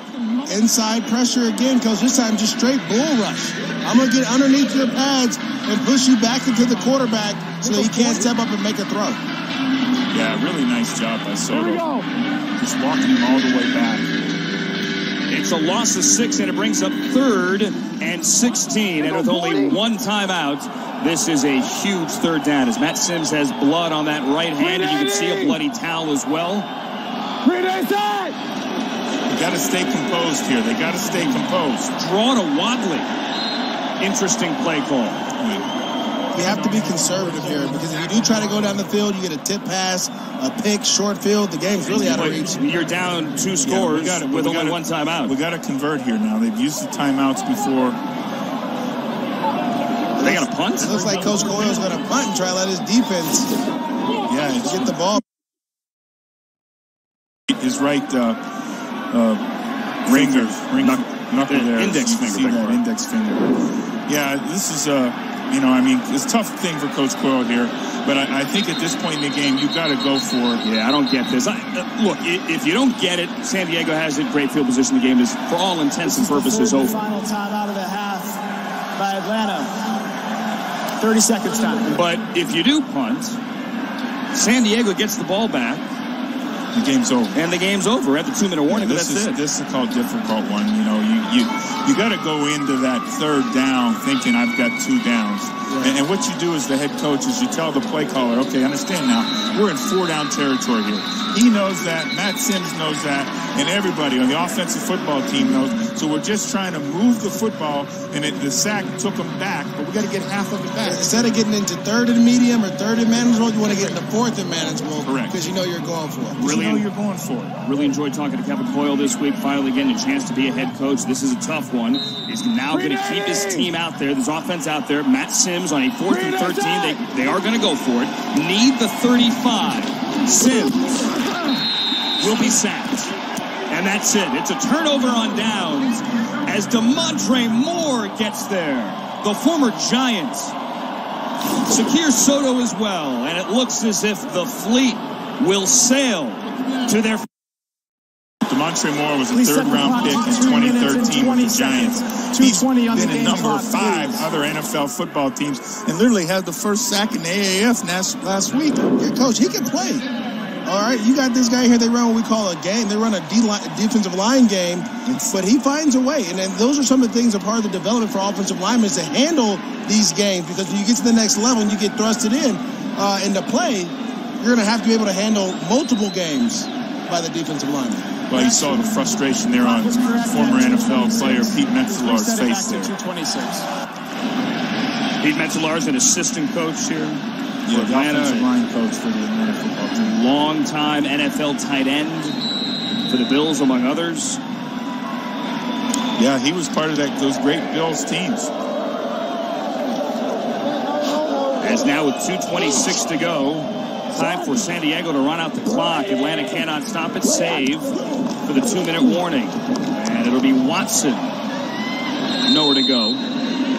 Swan, the second man. TJ Barnes just disrupts his whole play again, up the middle, finding a way to really just shut down the running game. Now, in this situation, it's 4-minute mode. You just want to run the ball as much as you can and waste the clock down. The defense knows that as well. We're at the 2-minute warning. Mike Martz closing in on his first Alliance win. Come on, Carol! Hawaii, nice! Yeah, I'm excited. Finally earned enough rewards points. So jealous. Yeah, I can't wait to get that shave ice. What's shave ice? It's like a Hawaiian snow cone. Why not just say snow cone? I don't know, they call it shave ice. You fly to Hawaii for this. I don't go there for the ice. You saved up your reward points for ice. That's a lot of ice. Okay. Go Rewards credit card from Navy Federal Credit Union. Our members are the mission. The Fleet are going to get a win here, leading 21-12, and with the football, the 2-minute warning. Tonight's play of the game is brought to you by MGM Resorts, and it's a Jaquan Gardner touchdown run. 15 carries, 105 yards, and 2 scores. This is what the Alliance is about. A guy who had a shot in the NFL and is proving he deserves another one. Well, he's a young guy who just got his shot a year ago, and now he's in the Alliance. And so this is an opportunity to prove that you're actually an opportunity that you can make another opportunity good when you get it coming to the National Football League. And I guarantee you he gets a second chance as well, because the way he's running right now, a lot of teams in the NFL are looking for guys that can run behind their pads the way he's doing. Now, we can pick it up after this play, but the timing of the league lends to that.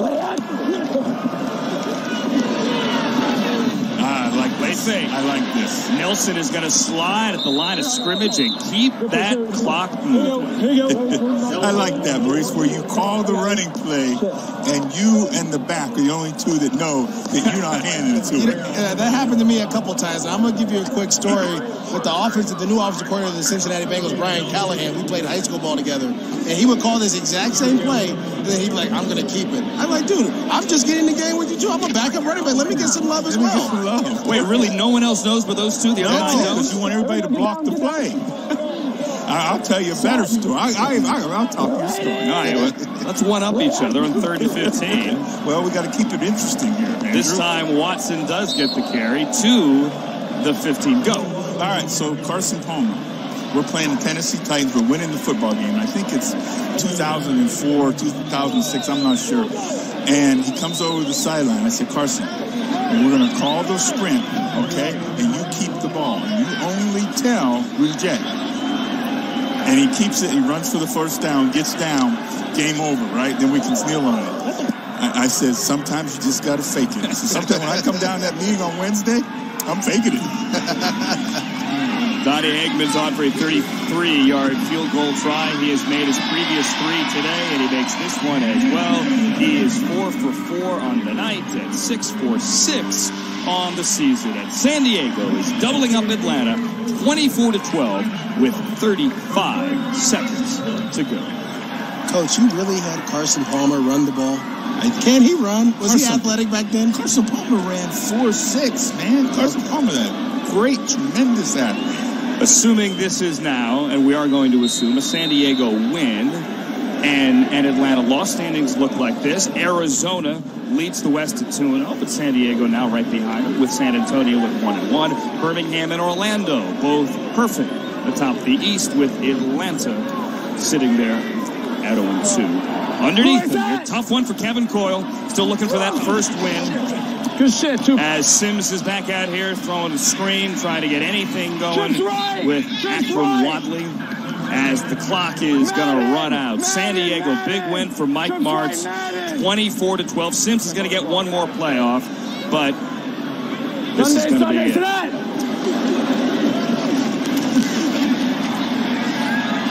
Wadley again. Akram Wadley has also looked good today. In defeat, he has looked good. Matt Sims has made some plays, but Atlanta's going to head home. Tough road for them, 3 out of 4 to open up the season on the road before the second half of the season at home. But congratulations to Mike Martz, Jaquan Gardner, and the San Diego Fleet winning tonight, beating the Atlanta Legends 24-12 to even their record at 1-1. Gentlemen, this has been fun. It's been great, Andrew. It's been great, Andrew. It's really been really feel good about San Diego, their ability to get some offensive touchdowns tonight. Feel good about the Fleet. And the quarterback play is getting better as we watch the game. So can't wait to see what next week's going to be like. Even Matt Sims in the defeat as well. 8 games in the books, 2 weeks in the books. On the Alliance, we end week 2 with a big win for the Fleet, 24-12. So long from San Diego.